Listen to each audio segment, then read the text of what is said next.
cold one, sit back and enjoy the show. This is Corner Pub Sports. This is Tyler Kepner of The Athletic, and you're listening to Corner Pub Sports.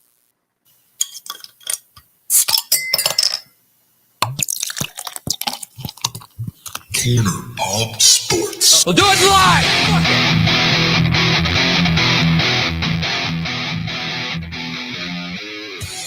Fuck with my ass, man. Shit.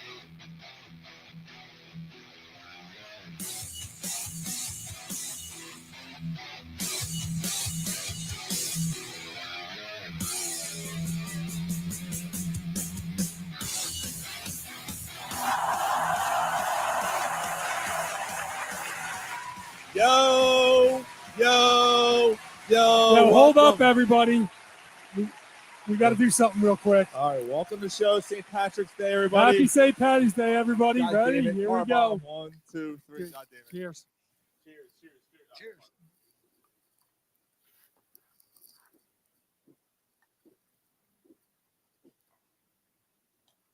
I started coughing.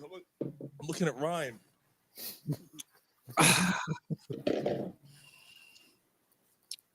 Oh, fuck you, Sean. Mike was the only one that took it like one shot. I'm looking at I'm Ryan. always the only one that takes it in Well one shot. done, Mike. Thank you. Well We done. did an Irish car bomb to start off the show because, why wouldn't you not? Happy It's St. Patrick's Day, everybody. Way to start a podcast of us. I'm being wearing silent. green too. Did you see the shirt? Yeah, I like it. Bracket. We got brackets this week. We got a whole bunch of stuff. But let's start it off by telling everybody that you can, first of all, I want to thank everyone for tuning in tonight on Facebook and YouTube and, I got to add it to X and Blue Sky. And of course, Satchel. all those places you download the show. We thank you guys so much. As always, it's every week.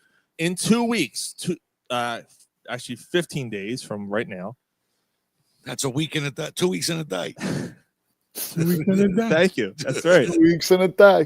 2 weeks and a day. March 29th, Saturday at 2 p.m. We're going to be at Sandy's Beef and Ale in Langhorne Yeah, man. for our 10th anniversary show. It's going to be fun. It's going to be awesome. Yeah, it's gonna be a good time. 2 weeks We have and a some day. guests joining us. It's going to be 2 weeks and a day.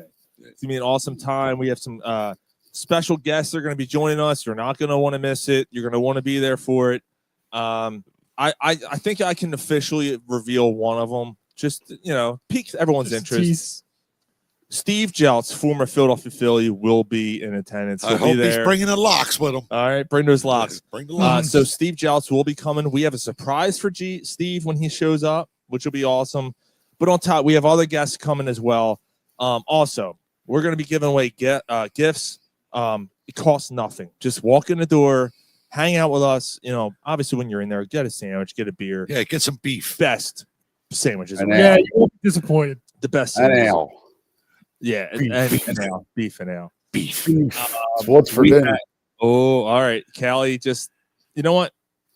No, I can't say it. I don't want to say it. I don't want to say it. Nah. No, I don't want to say it. No, All right, leave so- it as a surprise. So Callie is the one who's bringing the other surprise. So he said that other person is confirmed and is coming. So Oh, nice. good for you. it's going to be awesome. I cannot wait to hear the stories from these two. That's all I got to say. Mhm. Yeah. It's going to be amazing.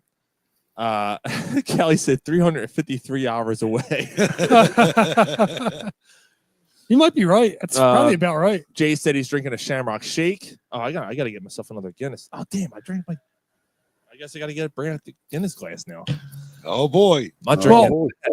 Well, there was the last time when, because he Look at all never the- finished it. Yeah, Look and at he's all like, the curd at and the he looked at bottom. it, he's like, oh, that looks good. And he drank it. He's like, Oh, the the kernels. and shit. Yeah, I miss puked. I remember that. Yeah, so we cannot wait. So speaking of the 10th Well, that's a anniversary great show, fucking word, puke. it is. So Come here, you puke. free to get in. All right, it's not going to cost you anything. You walk in, you're going to get a raffle ticket. You have a chance to win a prize. We have quite a few awesome prizes to give away. It's like them girls in Langhorne. It's free to get in. Free to get in. Should be a great time, and I can't wait. So I had a meeting with the people over at Sandy's, Michelle and the family, the owners over there at Sandy's. They are excited to have us. We're excited to be there. They have all kinds of stuff set up for us. It's going to be great. It's awesome. New speaker system. New speaker system ready to go, and we might be. And we're gonna break it in. Nice. We might be breaking it in. All right. Speaking of the 10th anniversary, we are closing in on our 10th anniversary officially. We're getting pretty close, and we're going to celebrate that because we're not doing a show next week, and we're not going to do it at the show. When we're at Sandy's. So tonight we're going to go through a list of every guest we've had on our show in the last 10 years, which is that's gonna create. It's going to be awesome, and it's going to create conversation. Oh obviously, my God. create memories. Dude, it's going to be a 4-hour show. Yeah, It's with gonna how many Yeah, people? dude, I gotta work tomorrow. Shit. It'll be all right. Like there's going to be a few. Shit. We'll do our best to keep it kind of as brief as possible. We're Yeah, going- so that's all right. I'll be in bed by 11:30. There's going to be a few. There's going to be a few that we're going to be like, all right, let's just skip it. All right. So before anything, because we got a lot, we got the Flyers, we got the Phillies, we got a special through the beers tonight. While you were jumping, before anything, Because we're getting old and it's our 10th anniversary, we got to talk about some retirement we stuff. do. We got to take care of business. And the business tonight, the show is brought to you tonight by Colleen Williams of Bankers Life. Colleen.Williams@bankerslife.com. She is a Medicare and retirement specialist. She's serving Bucks, Montgomery, and Lehigh counties, serving things like Medicare, life insurance, retirement planning, short-term and long-term care, hospital coverage, prescription needs, provider networks, unexpected costs. You have any questions about things like this? If you or someone you know is turning 65 or someone who's getting close to retirement, say you're 62 and you're like, you know what, I'm going to retire early. Shit, what am I going to do until that Social Security benefits kick in? You call Colleen. Call Colleen. 267-372-3422. I'm going to repeat it again. 267-372-3422 or Colleen.Williams@bankerslife.com. One more time for the people in the back. Colleen.Williams@bankerslife.com. 267-372-3422. She can hook you up with all your. What about the ham and eggers? All right. How about the? We're not doing this again. All the people in the back heard me. One more time for the homies that ain't here. We want to thank Colleen for being a proud. Hopefully she's a proud sponsor of our show, but being a sponsor of the show, and I think she's going to be coming too. Oh, so cool. we maybe Colleen will jump on the mic, give a little more information about her business and help anyone Answer that some might questions. be If looking somebody for has some questions, service. I guess, yeah. When I'm 64, Will you still need me? Will you still need me? right? So Well, I'm sure he doesn't say, "Well, you still need me" twice in a row. no, now. he doesn't. No, he doesn't. My stomach hurts now. I'm catching everything Fucking today. car bomb. Yeah, you're getting older. Callie, we're going to be talking about that. Matt Damon. When we had Matt Damon. Matt Damon. We'll talk about, remember? He's like, yeah, I heard Matt that before. Damon. We'll talk about that. All right, so let's get at it. Let's get to the sports first. Let's take care of other business. I can't wait to get into the 10th anniversary stuff, the 10th stuff. Yeah. But we got sports to cover. The Eagles free agency period kicked off, and I can't wait to hear your guys' take on it because I'm a little underwhelmed. So Ryan, I'll give Ryan a second here. Ryan's got a list. He's got the list of all the ads and drops that the Eagles have had. But the list of drops is a lot more than a list of ads. We know that. And it's definitely more substantial, right? Oh, for sure. So what do we want to do first? Why don't we do the drops? You know what? Fuck. No, never mind. Do the ads first. Yeah, Let's talk about the additions to this team that just won their second Super Bowl in the last 7 years, right? I made it to the third Super Bowl in the last 7 years. In the last 7 years, right? So, think about the additions. It's a team that just had one of the most dominant seasons defensively ever. Keep that in mind. Offensively, they ran the ball down people's throats all year. When they needed to pass the ball, Jalen Hurts was like, "Yeah, I got you." Yeah, I mean, it was kind you. of a situation where all year it was like, "Oh, yeah." Is that what you wanted me to do? Right. So who do they add to the team, Rye? all right, we got Patrick Johnson. He was with us like 2 or 3 years ago. He's like a special teams player. Yeah, linebacker. special teams guy. He's actually one of the more better special team players in the league. Okay. So they improved there. Never can hurt to have more special teams guys that are unheralded. I'm Yeah. special. So special. Charlie Hewlett. He's our new long snapper. Oh, I didn't know we lost our long He was snapper. from the Browns. I think? Browns. The Browns, right? Yeah. All right, he plays, 3 snaps a game. Yeah, he played a lot because they punted a lot and they hit a lot of field goals. Oh, regardless, you need a long snapper. Yeah, I mean, so you let Lovato go, which is weird. Yeah. Lovato's been here for years and you let him go, but whatever. There's a pattern that they're following, though. Like, yes, it is. Yeah. We'll get into it. Yep. Adoree Jackson. Cornerback, previously with the Giants. He was drafted in 2017, I think. I remember, I remember the Eagles being like him talking about him. Yeah. I remember that being one of the guys. Do you remember when I used to do he's- the mock drafts? I'm sorry, Ryan. What's that? I mean, he's a veteran corner. They needed a veteran.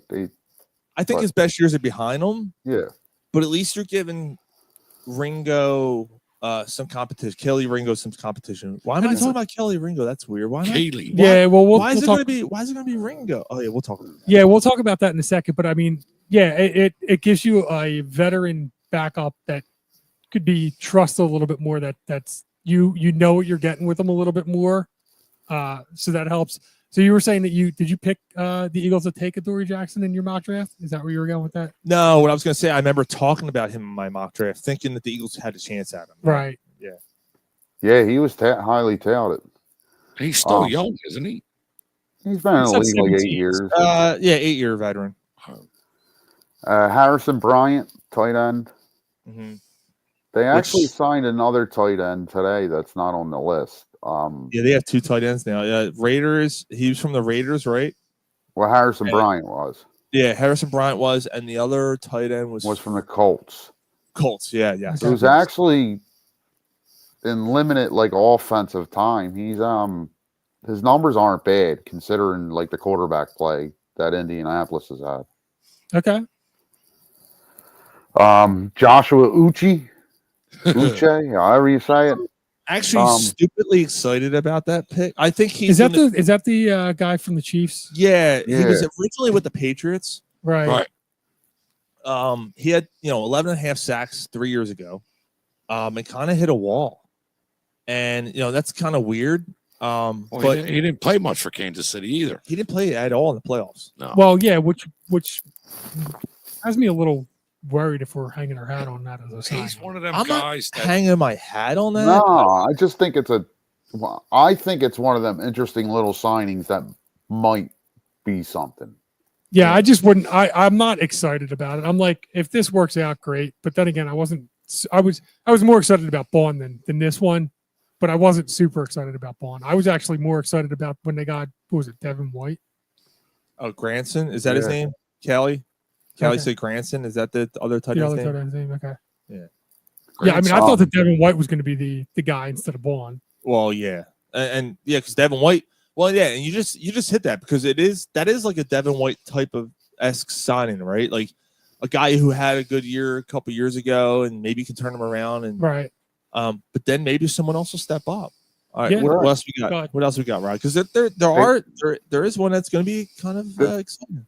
This one I actually like, AJ Dillon. Yes, I like that as well. I think that's a solid pickup. That dude's a monster. Talking about thunder and lightning combo. That you Absolutely. That's the fucking quad patrol. Although the funny thing is I don't see quad patrol. Look at their fucking legs. Yeah, I don't see Barkley as being thunder or lightning. He's kind of a combination of both. Like I know he's like quick, but like he can run between the tackles a little bit too. But Dylan absolutely can run between the tackles. Dylan's a big boy. Yeah. So that is interesting. Yeah, you're right. It's not the thunder and lightning per se, right? But Barkley is more the speedster outside, make the moves, make the shifty moves. Where Dylan is purely like he's a wear down back. But the thing is, Dylan is also a very good pass catcher. Yes. Oh, is he? Yes. But you know what? Okay, so taking a step back from that, assuming that Dylan's healthy, and you also have Shipley in this, I'd like Dylan to be a workhorse in the beginning of the season. What's Jason talking about? Where does Sean play and call someone, dude? Oh, I don't know. I have no Jason. What are you talking about? I have no idea what he's talking about. Huh? No. So the Jason, you coming to the show next week? Yeah, you got to come in 2 weeks, dude. But no, I think that I like the idea of saving Barkley. Barkley had more total yards than anybody in the history of football. Oh, he wants to know golf. Dude, I played at Northampton today. Yeah, dude, I'll damn it. All right. I play by myself too. It was kind of nice. As you usually do. Yeah, sometimes.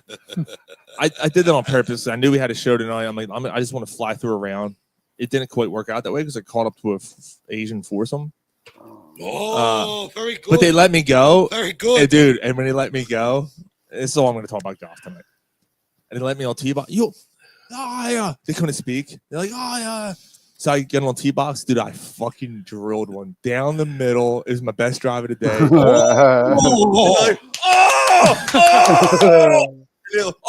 Thumbs up. Oh, you're good.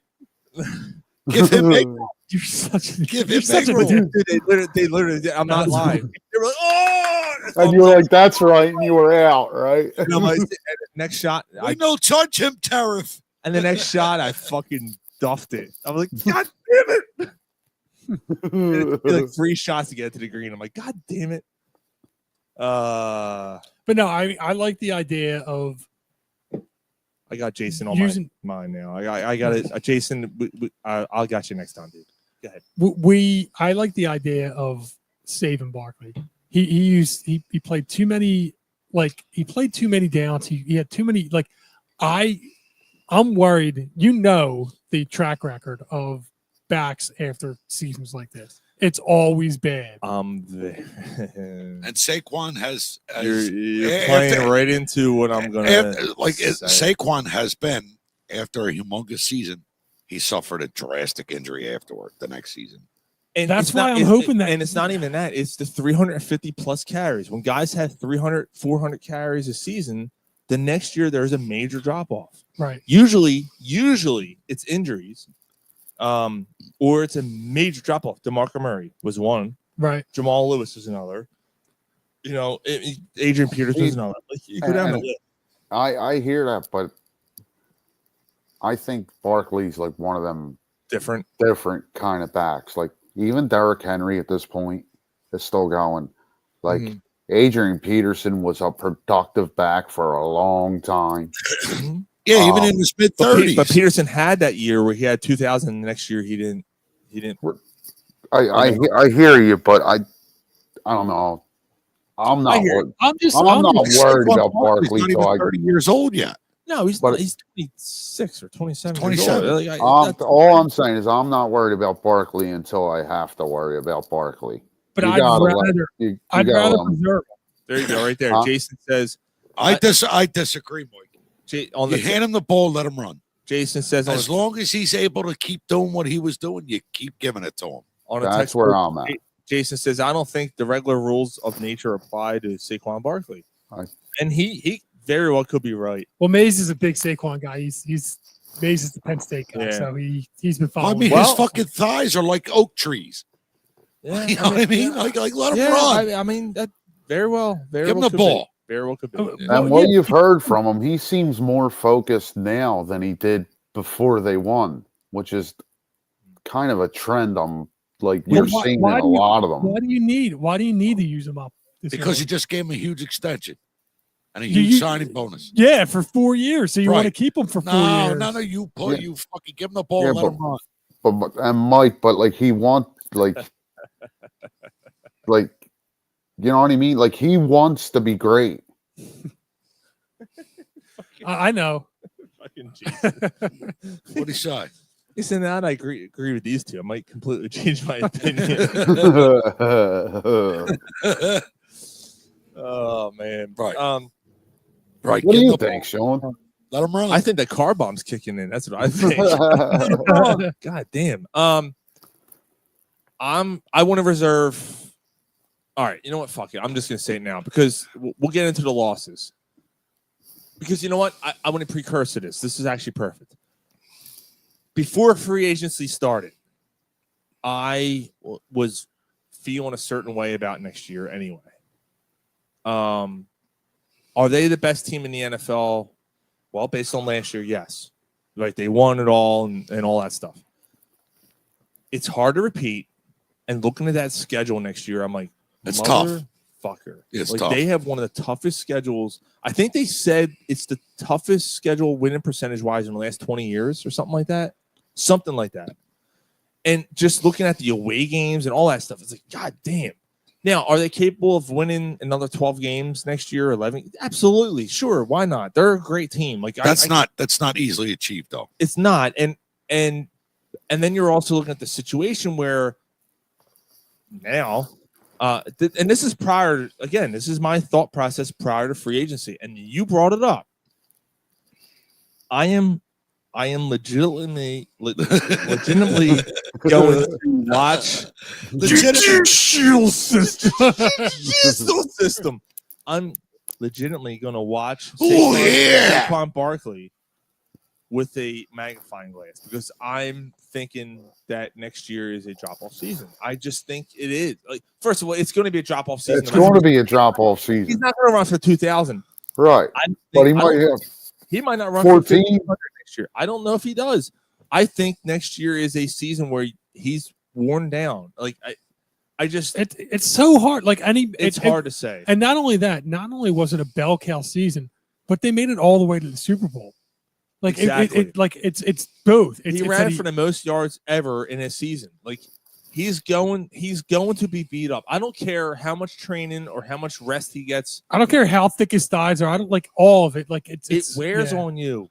And he is a guy, like it or not, he is a guy who's had injuries in his past. Right. Like he has injuries bad injuries. AJ Brown got banged up a lot this year. Hopefully he's healthy next year. Devontae Smith, knock on wood, for his frame, has not had a long. How's that skinny son of a bitch never gotten rocked? And all he does is catch the fucking ball. Yeah, everything went right for them last year. Everything. That don't happen 2 years in a row, dude. But it It does. does. Yeah, it can. It can. Like it's happened. It can, and that's why I'm like hesitant to say this. But like, do you know how hard it is to win 2 in a row? Look, I hear you, but it's happened lots of times. But now you're not wrong, Ryan. But I'm sorry, Sean. My point is, it's hard enough to get to 1. Like just to get there is tough. But then free agency happened, and now it even solidified my opinion on this whole thing even more. So, but God, Jason said, "Well, they are so thick, Mike." Ryan, it's time to take us through our losses. Okay. First of all, you lost your offensive coordinator, Kellen Moore. All right, so that hurts. Yeah, that hurts. No pun intended. And then let's go defense, which was, by the way, let's not forget. Now there are other acquisitions. There, the guard that in the trade was an acquisition. Right. He'll go through it. Okay. Yeah, that was Kenyon Green. Yes. Doesn't look. I'll be a shit covered dick for no reason. Yes. Okay. There's no reason. That kid doesn't look great, but Jeff Stoutland gets his hands on him. You never know. He's the second worst offensive lineman who played in the last 2 years. Oh, really? 2 years, yeah. Wasn't back then considered terrible too before he came here? Yes, he was. Yes, he Yep. was. I don't know about terrible. Not terrible. He was just like couldn't put it together. Right. Yeah. It could be the same situation. You never know. Fucking Callie. Jerry's Mrs. Polsky's jumping in. I can't wait for Callie and Mark to face each other for the first time in person. They've never seen each other before. No, that's gonna be great. That's what's so great about it. That's gonna be a great meeting. Awesome. All right, our first loss. I think Callie might have bigger arms than Mark. Callie's big arms, man. Yeah. Nah, I'm just kidding. I'm not saying it's gonna be. It's gonna be fun. What are you doing? Yeah, like Callie reminds you like Andy Cow from the newspaper clippings. Yo, like he reminds you. Yo, Polsky. Callie said he's the toughest guy in your crew. I'm just saying. Oh shit. Oh shit! You know, Ryan's like, what are you doing? Don't do that. yeah, Like- Callie's Yeah, he said I'm fucking ripped. like Callie's like the guy you see on a bag of pub fries. Oh, Andy Cap. Yeah. Andy Cap. Bazooka Joe. Said it's All Dragler versus Rock. All right, let's go on with this shit. Yeah, we have to. We got a lot to get to tonight. Right, If he so dies, he departures.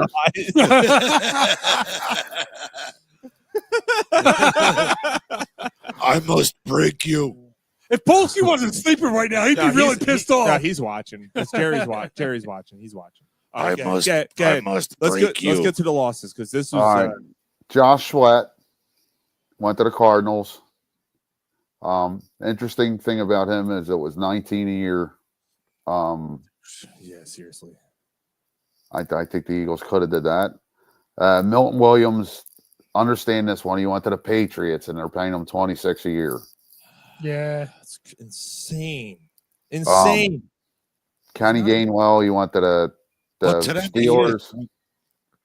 Gainwell. Bradbury was just released. Isaiah Rodgers went to the Vikings.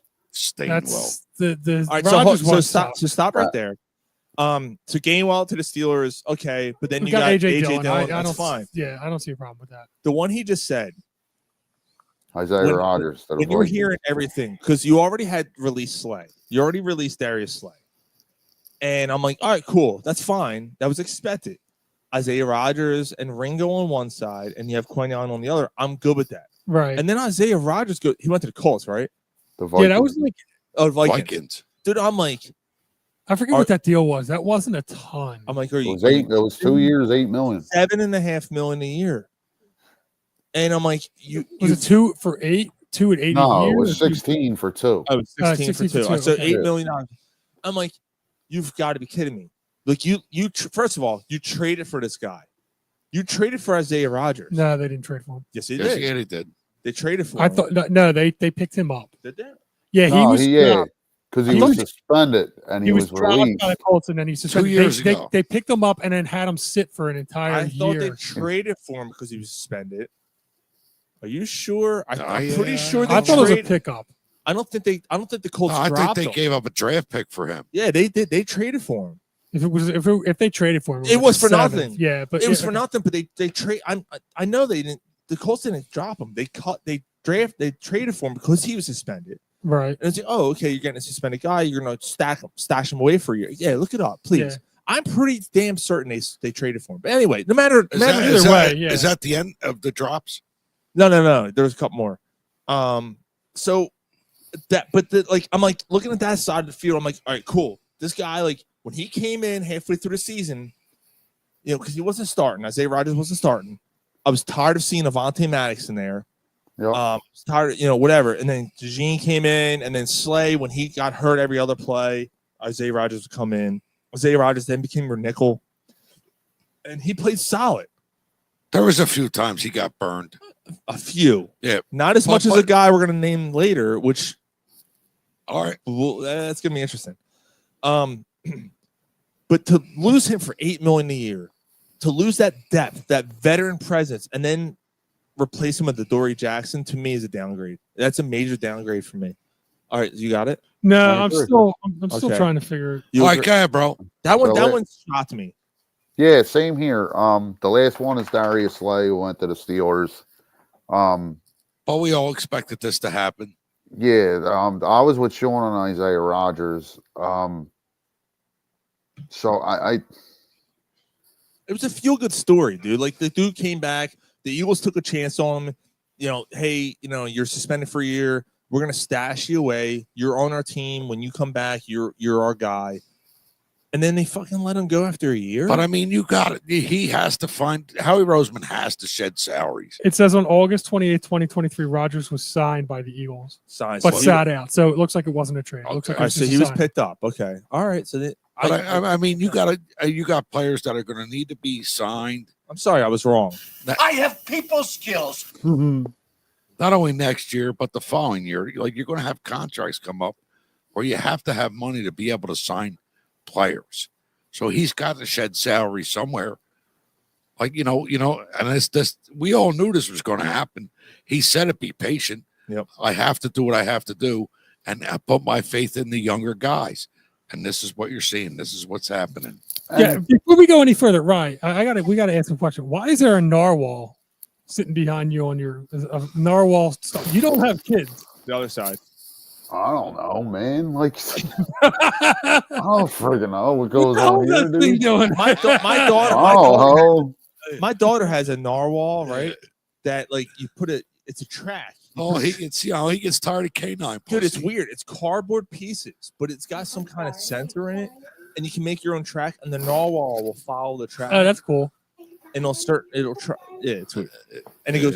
It makes sounds. Yeah, that's what keeps Brian warm when Angie's The around. narwhal. Yeah, Is it the horn? It keeps them warm.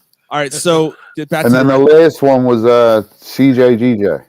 that Yeah. was the big I was like, oh my god. That was weird. I gotta be honest. I was more upset about the Jose Rogers one. I agree, Sean.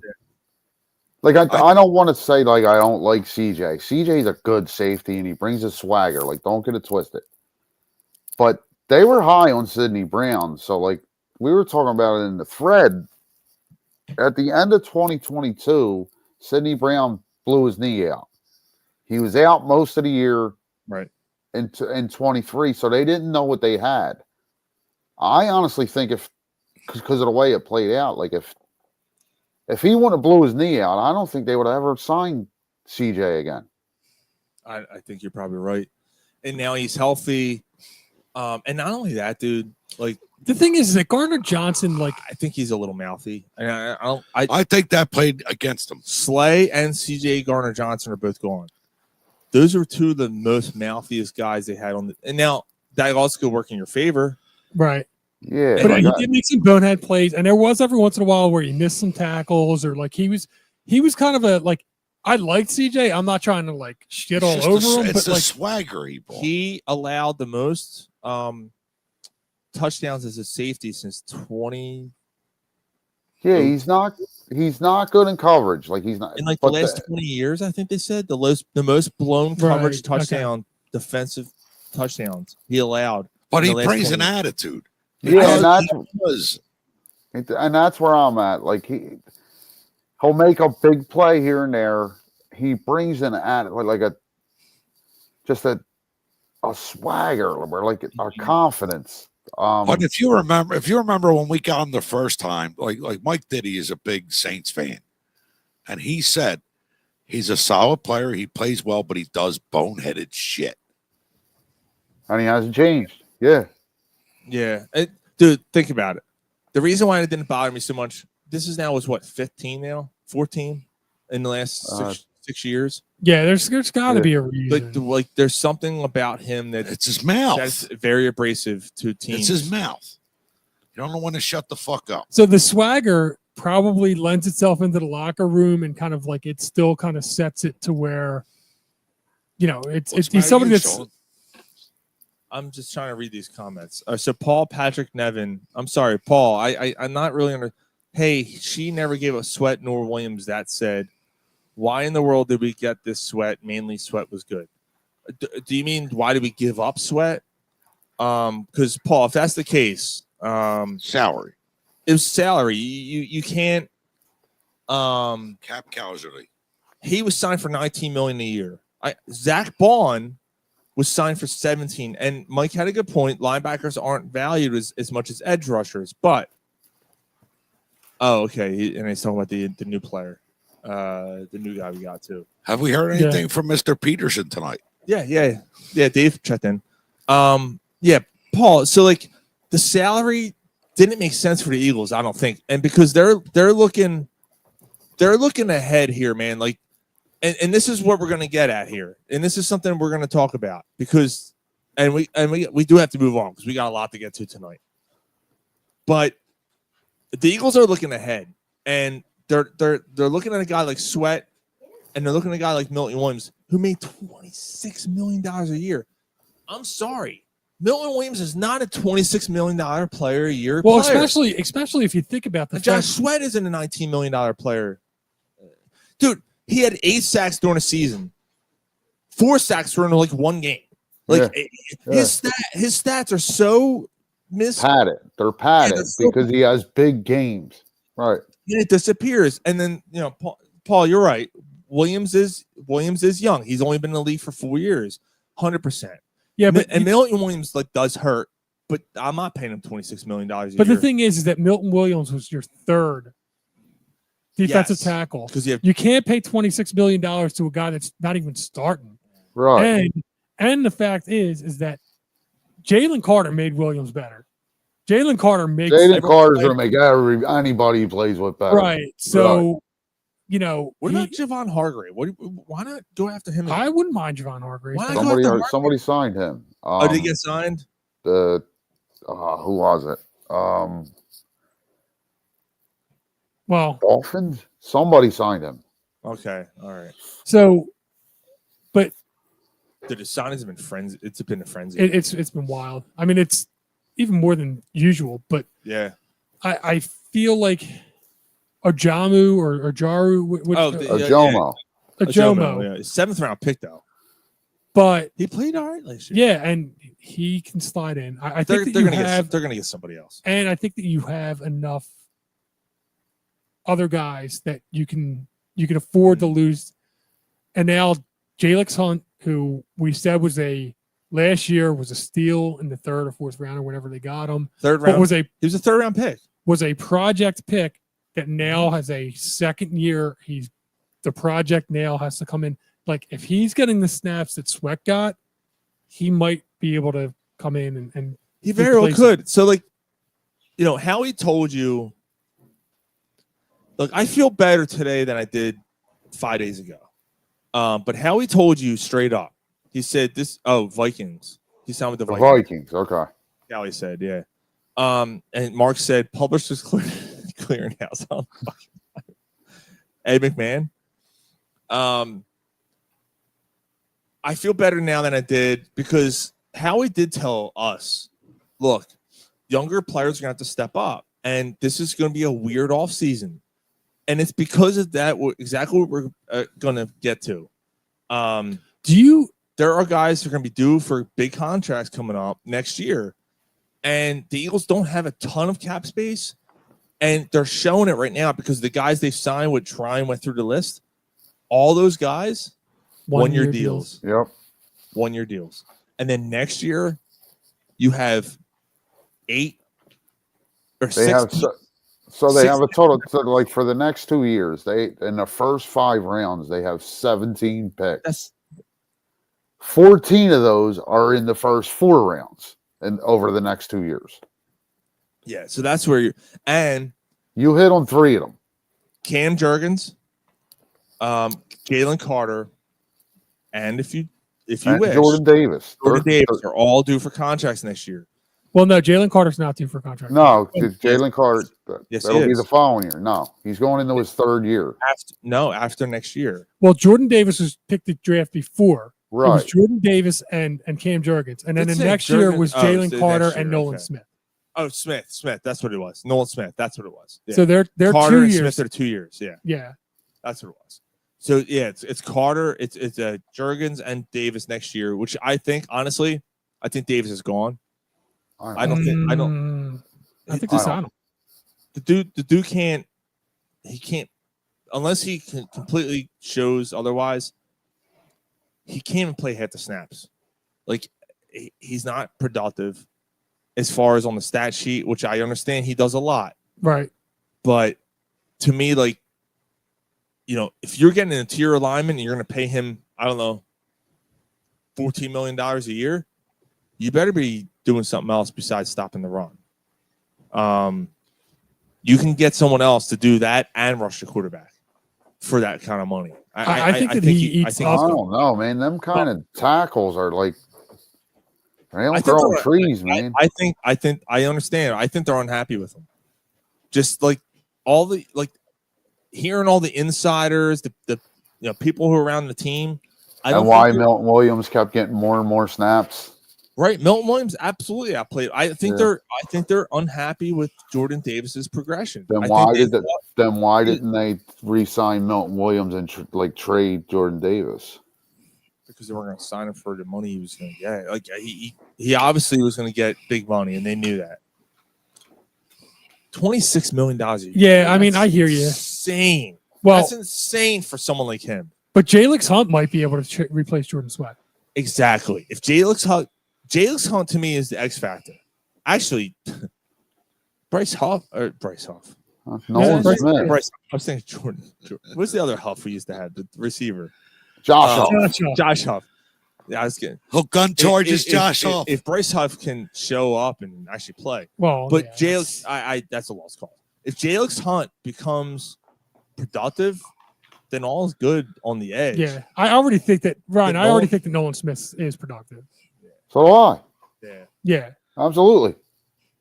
He's your starting edge rusher next year. That side's good. The other side's what I'm worried about because Right. Brandon Graham's gone. And then you need depth. How do we know Brandon Graham's going?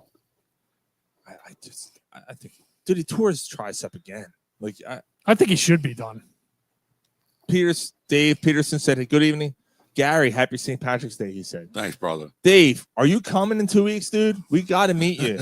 We want you. I texted him about this earlier. He said he's telling me there's a chance. All right. He's still like, I'm like, I didn't hear anything. Yeah, you're the You're next contestant. not All right, I gotta coming. get- He's Come like, on I got to get a down. beer and a cigarette. All right, you go do that. he's like, We're well, no, I don't know yet. I'm Yeah, still all right, working so on Ryan, it. hold on. So your final thoughts on the free agent, because we got to move on. We got a lot to cover tonight, so I don't want to spend too much time on this. All right. So I Maybe think one more point. Quick thoughts, yeah. I think it was a little like shock how it all started to unfold. But the more I think about it, the more I think I like it. You're not holding on to like nostalgic Pete, and you did that when you won the Super Bowl in 2017. You're building it the right way. You stockpile draft picks and do what the Eagles do. They build teams from the trenches. I still 100% trust Howie. So let's see where it goes, man. It's let him cook, as the kids say. Well, Not whatever, let him not smoke. let him smoke. So yeah, I think the beer can hit him too hard. I took that. Yeah, that was my line. Please, man. Suck your dick. That's another one. Ew. I wonder. Go ahead, Ryan. All right. I wonder if Howie's. This is the year that Howie's resetting the market a little bit. That he's like, hey, our team's good enough. We got enough depth. This is my opportunity to. I know it's weird because you would think after a Super Bowl you'd want to go back all in, but he's like, I don't have this opportunity to reset.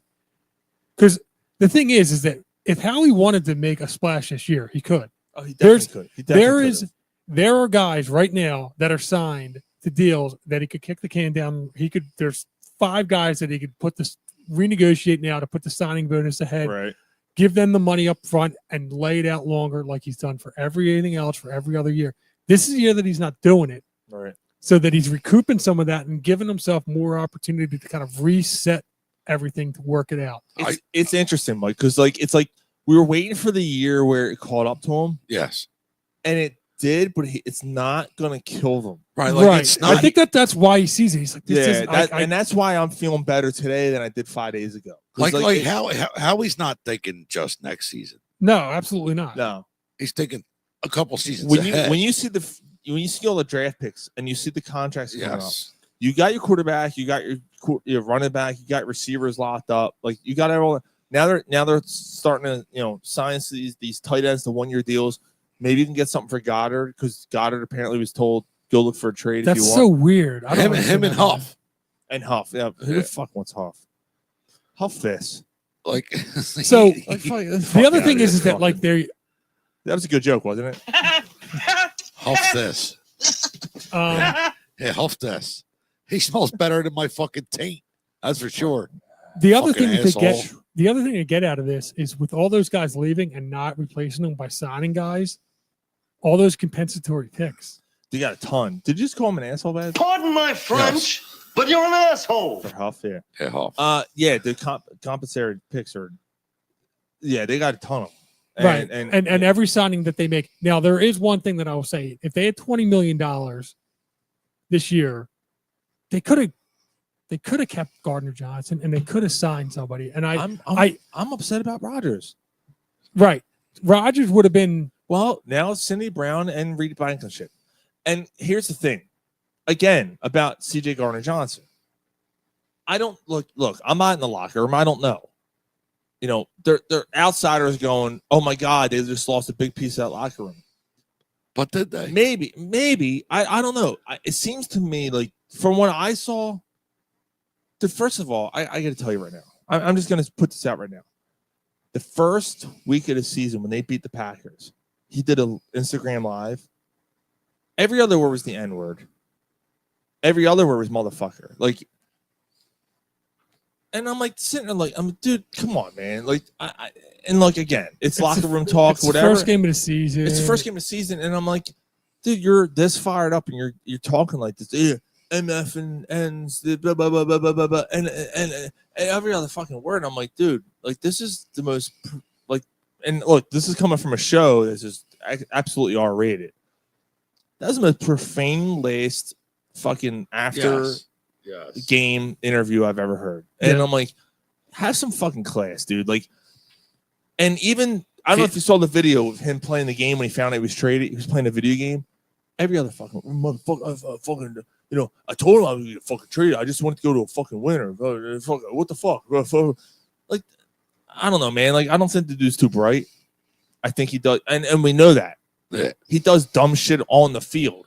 He almost cost him the one. Remember, he took his helmet off coming out of the huddle. Yeah, and it almost cost him the game. And he said, "No, it fell off." And thank God the refs were dumb. And he went, "Oh yeah, it just fell off." And then well, I guess the fact that it got unstrapped, it was half off, and then he took it the rest of the way. Yeah, dude, he threw that helmet. But there off. was even the one game where the ref said, "Nah, that's enough. You're out." Oh, when he got kicked out. Yeah, well, that was big too. Yeah, that was a Washington game that they lost. That was a Washington game. But then again, you look at his stats and you look at his numbers and you look at the big plays and everything he gave up, the interceptions and the finger pointing he does, dude. It's almost like I don't know if they're going to miss him that much. Like, I don't know if he was that big a factor as you think he was. Sidney Brown could do what he did coverage wise, and they'd be okay. Yes. Now, I know it's Ryan's favorite guy, and Ryan's not on to defend himself. Like, Ryan hates Reed Blankenship. Hates him. He does. Now, on the other, my father absolutely loves him. We'll see what happens. Now he's matched with Sidney Brown. Theoretically, that's what it seems like it's going to be. All right, we got to move on. We got draft picks and stuff, and there's still plenty of time, and there's trades and stuff. And the other thing is that how we can make trades in the middle of the season. He can assess where things are. Make trades during the draft too, Mike. Right. There's plenty of time to figure stuff out and assess it. Remember the AJ Brown trade? Oh my God. Came out of nowhere. Dude, I remember nobody expected my jaw dropped. I was like, oh my God, they just did this. And that's insane. Even AJ Brown and Saquon, both of those trades, I was like, both of them, I'm like, knew the guy, really good. Like, are they that good? And on both of them, but Saquon they weren't that good. Wasn't a trade. No, the signing. I mean, when they acquired both. All right. Both situations, it was like Saquon. I'm like, all right, cool, but I didn't expect this. I'll tell you what. When they I know you were all about it. I was beside myself. Anyway, all right, moving on. Yeah, let's talk some Flyers, and because we got to move on. We got Flyers. Yeah, we got Flyers stuff to talk about. There's a lot of Flyers to talk about. Yeah, trade deadline. Flyers. Yeah. Scott Lawton. Talk about another process if you trust it or not.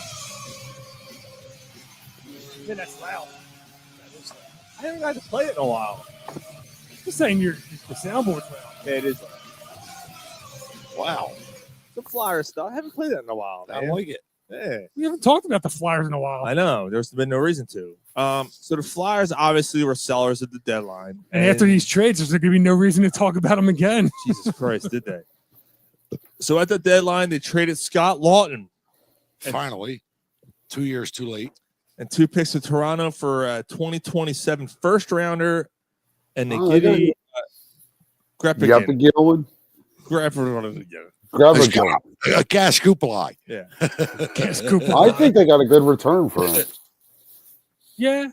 By They got a first rounder. It's protected, but I mean, the draft picks that they have. Whew. Oh. yeah, we'll get into that in a second. Gary, Yeah, but I didn't realize how many they had. Gary's got the thing written down here. but the draft picks that they have just end up being the next guys that they start the next rebuild with, that they trade away to start the next rebuild with. Right, Yeah, but but I like have a- Briere is getting rid of the trash that Fletcher had on his team. Like he's Look, getting I rid don't of the think Scott. garbage. Like, dude, people are revering. People are like, "Oh my God, Scott Lawton." I'm like, I wouldn't say he's. I didn't mean he's trash, Sean. no, That's but not I'm what I not meant. saying he's trash either. But like, Flyers, Flyer through and through. Scott Lawton, like the Flyers are putting that out. I'm like, really? Nah. Like, I didn't get that vibe. Like, No, not at all. He was a B player, right? and they So- got an A return. Yes. Exactly. I 100%. I'm good with that trade. I don't give a fuck. The next trade, they traded Andrei Kuzmov, who They just picked up. who they just got for a 25 7th round pick to the Kings for a 27 3rd round pick. All right, so they got a 3rd rounder for him and a 7th rounder. In And they traded him Morgan Frost for him, right?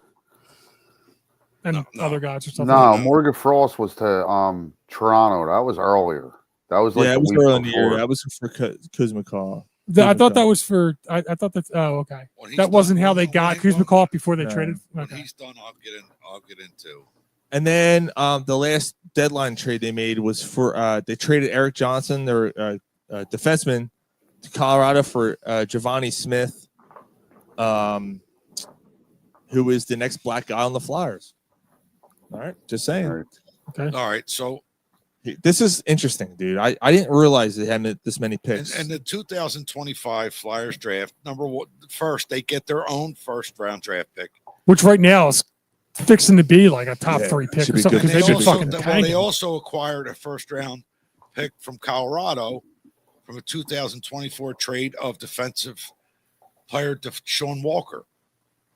They also got another first round pick acquired from Edmonton for 32nd overall pick 2024, conditional 25-26. Like I told you. So they have 2 first round picks, possibly 3. Right. Well, what's I don't know what the conditions are on that Colorado I didn't pick. read all that. Yeah, I don't know. So now you got another. This is the second round. They own their own, and then the second conditional acquired from Columbus in 2025 From the Provorov trade. trade of Ivan Provorov after they elected to keep their selection in 2024. And then there's another second round acquired from Anaheim for the trade of forward Cutter Gauthier. And then there's another second round pick 6. acquired from shit. Calgary in 2025 trade of Morgan Frost and Joe Farabee So they have 6 in the first picks 2 in rounds. the first 2 rounds this year in June. And this draft is supposedly stacked. I'm not gonna lie and say I know anybody in it, but that's Well, Sean mentioned to me when I was telling him this earlier. That's what they had when they drafted Ivan Luke Provorov. draws. Yeah. Provorov and Konechny. They had Right. 2 first round picks. Yeah. And but they didn't have 6 fucking picks in the first 2 rounds in Right. that draft. Right. Because they traded up to get back in the first round. Right. To get Provorov, I think Konechny was the first pick. I Now, think what Ryan just said, No, Provorov's the first. Provorov's not the raw, I think, and then they came back and got Konechny. when they got Lindros, they had a multiple amount of picks in the first 2 rounds as well. Yeah, they did. But is Danny Briere going to be able to adjust this and pick the right players? That's what we're hoping. Yeah, and like to Mike's point, like I know. like they're just a team full of guys with a shit ton of potential, right? Please. And that's what Yeah. you keep hearing. This guy's got this potential. I think they're betting their money on Mishkov being a guy that brings it all together. But why would you Yeah, not? but I mean, why Mitch- would you think he's not? Well, I mean, because there's been other guys that have I mean, like the potential for it. Need What's a that? glass? No, well, yeah, sure. Drink Guinness out of the glass, man. Come on. like this kid's out of his mind. I hear you, but Carter Hart was going to be a multiple Conn Smythe Trophy winner, so Yeah. That's it. That's the cocksucker. yeah, And that's the then- trophy. Two time. Oh, it ain't my fault he multiple. couldn't keep The only his thing he fucking did was hands. 2 times in a fucking Yeah. girl who didn't want it. But no, I mean, I'm the trades. They were good trades. I get it, but I just feel like it's just constant. Lawton wasn't that old. I just feel like it's a constant like rebuild.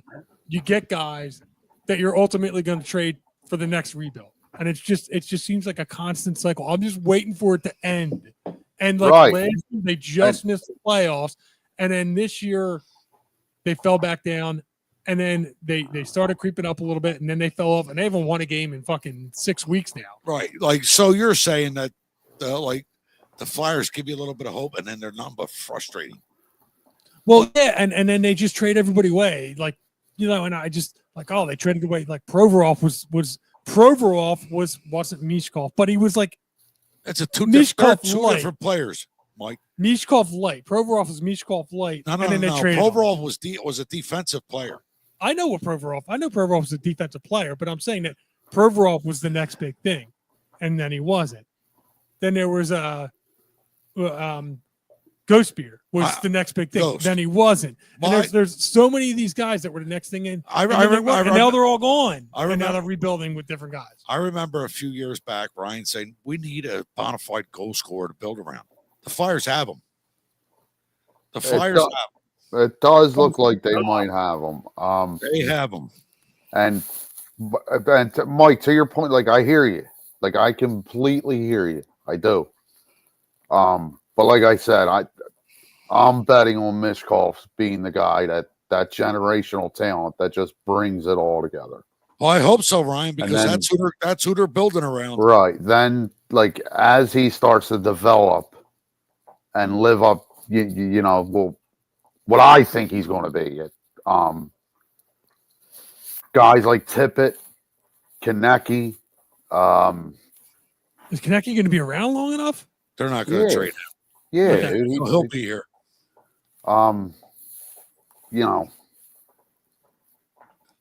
I think they got something really nice brewing Yes, they're because like, I think they nailed the Mishkov pick. right, and that Ryan, that was one that they didn't know because if you remember, like teams passed on him. Yeah, because you didn't know if he was going to be able to come over Right. Right. from Russia, but I think All they nailed it. I agree. I hope so. And by all accounts, I mean, I'm not watching as much. The only thing that I worry about is why the fuck does Torts keep benching him still then? And like, is he going to ruin the kid, or is Torts like?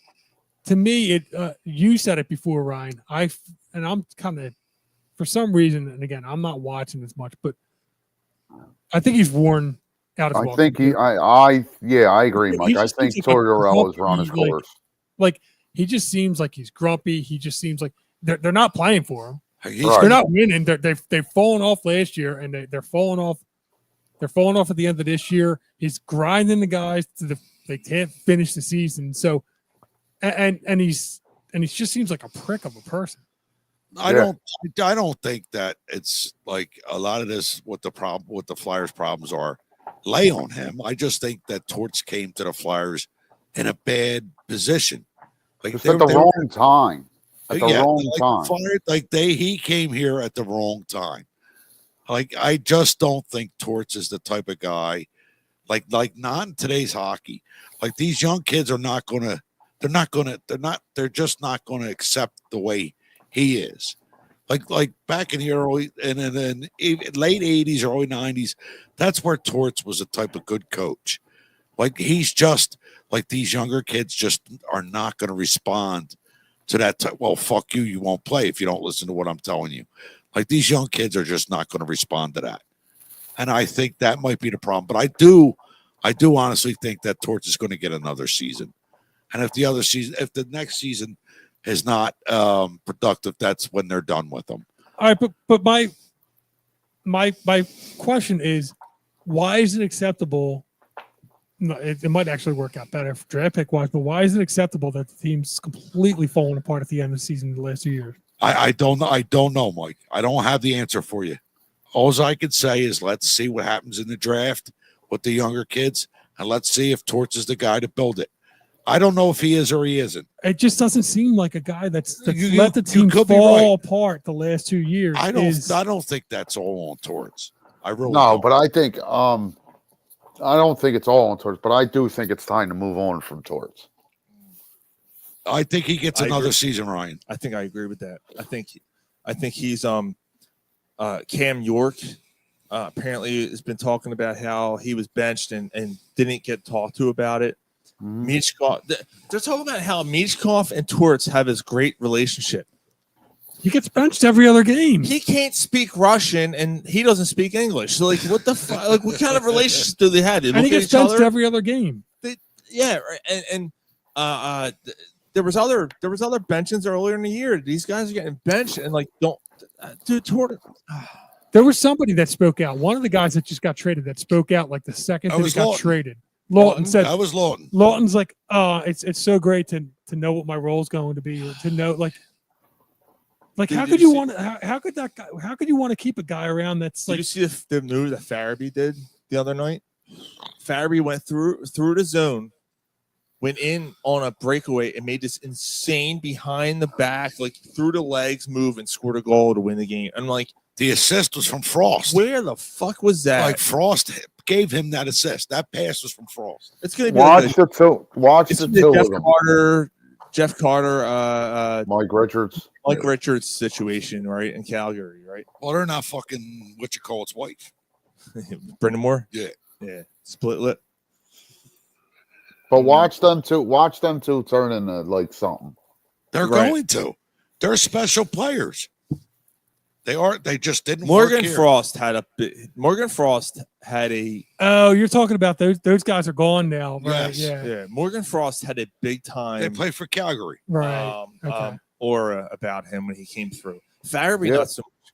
Farabee a little bit, but Morgan Frost was the like, oh man, this is a top prospect. Say another. This is what I'm talking about. There's so many of these fucking next big thing guys that all of a sudden are traded to rebuild. Mhm. Those were the fucking rebuild pieces. Those are still young guys. Why are they not on the fucking team anymore? Because they fit better in a different era and like- a different position. Like Lawton, I'm okay with Lawton. Like I'm okay with Lawton going.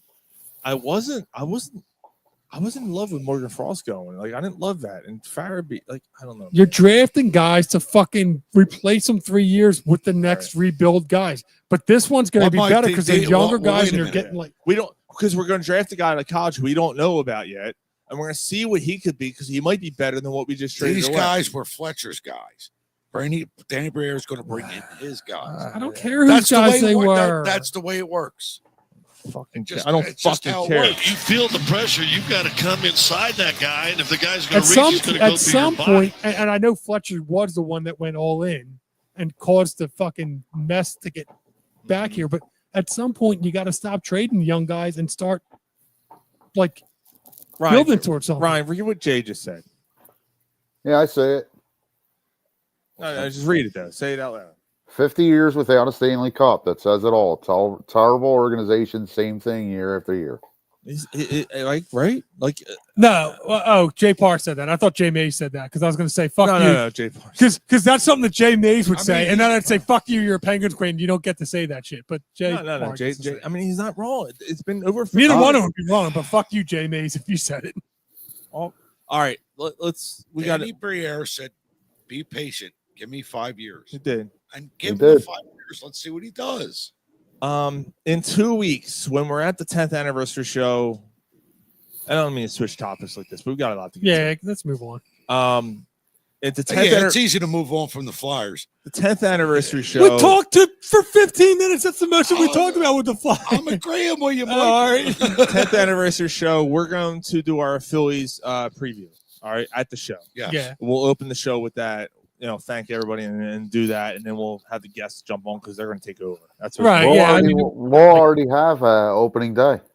Right. Opening day will already happen the day before. that game is that going to be an It's afternoon away. game? It's an away game. No, but it's going to be The on day while- we're there. Yeah, it's going 4 to be on. o'clock. Yes. So we'll be like Two- wrapping up 2 or something o'clock, like. Yeah, wrap that's going to up be at fucking 4. great. We're staying to watch that I'm game. there all day. Yeah.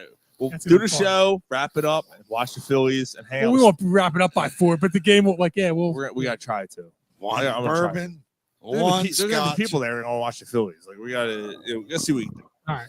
At least a half hour in or something. All All right, whatever. And we'll see what we can do. No, I spaced 2 fucking hours. And then we'll hang out. We'll fucking hang out with everybody. All right, whatever. We'll see what happens. Driving down the freeway. But the Phillies right now, they're so. I don't want to get too much into it because again, in 2 weeks we'll really get into the Phillies because that's when the season Yeah, starts. I'm not going to say anything about that tonight. I don't care about what's going on in the preseason unless there's an injury. It's hard, right? But you do have a major injury. Matt Strom got hurt. Yeah, that's not good. Yeah. Yeah, it's messed up his shoulder. They're not sure he's gonna be ready for opening day. I mean, they interviewed him. He said, "I'll be ready." I don't like. he's really the shut only him guy that's down. been Like, kinda hurt. like I don't give a shit if he pitches if they wait until May to pitch him. Like, I want him to be like. Right when he's 100%, he's shut down.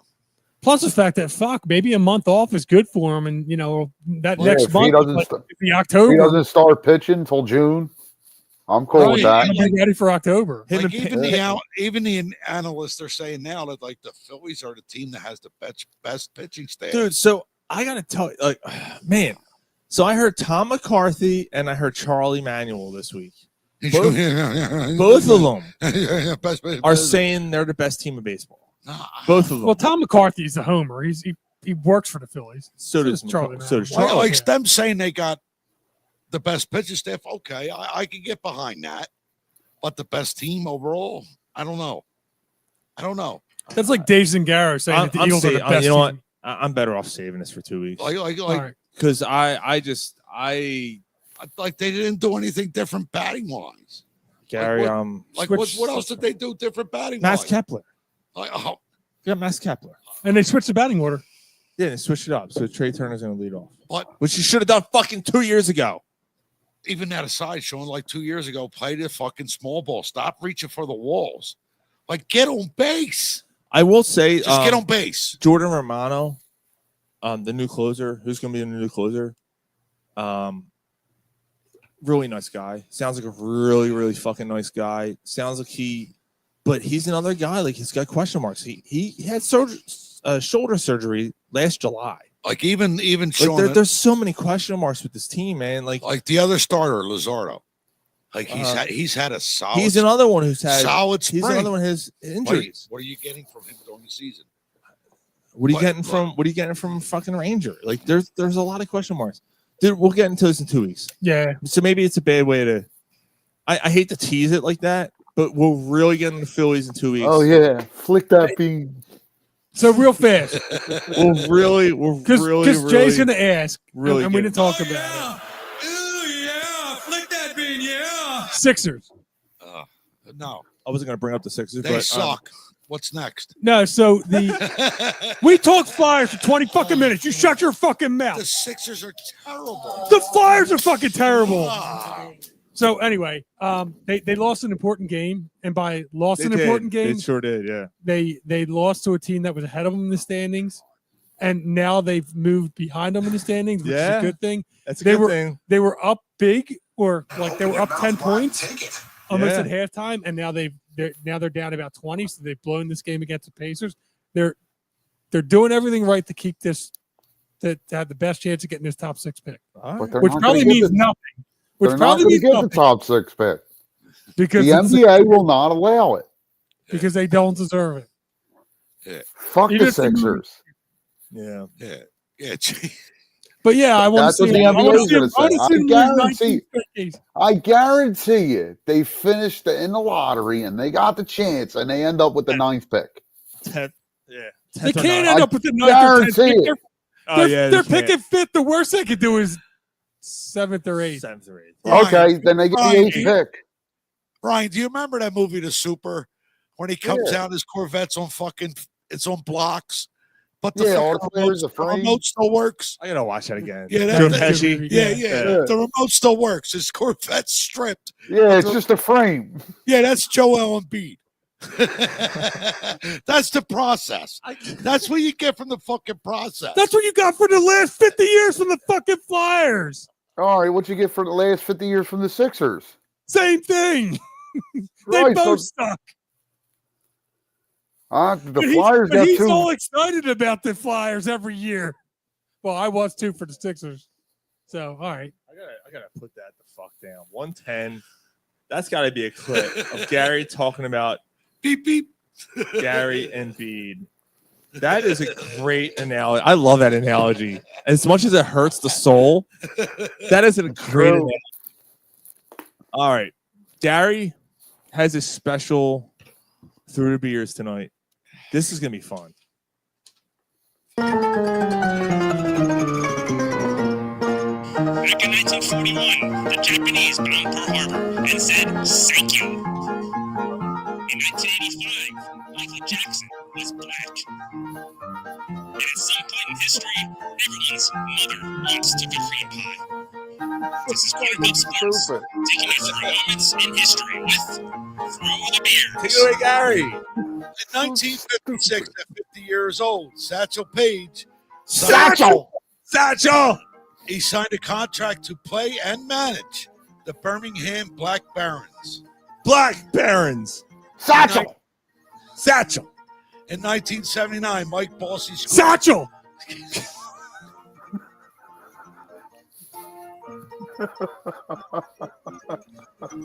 You motherfuckers. Mike Bossy scores his 5th career. Satchel. I'll crinkle this up. I'll throw it in the fucking thing. All right, and all I'll right, all leave. right, all right. Oh, we can't have that. Oh, God forbid.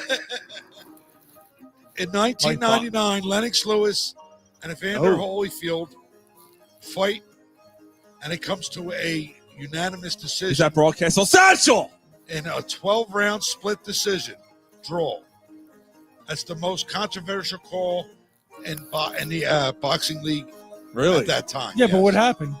It came to a draw. 12 rounds, I know, but why was it controversial? because it came to a draw. In 12 rounds. You gotta see. No, that's all the fucking website. Well, I mean, was it high? No, you gotta explain why. No. What kind of story is when it came to a draw You know and how it's you leave an controversial, but you don't know what the You controversy know how you was? leave an asshole in suspense, Mike? I'll tell you later. Shut the fuck up.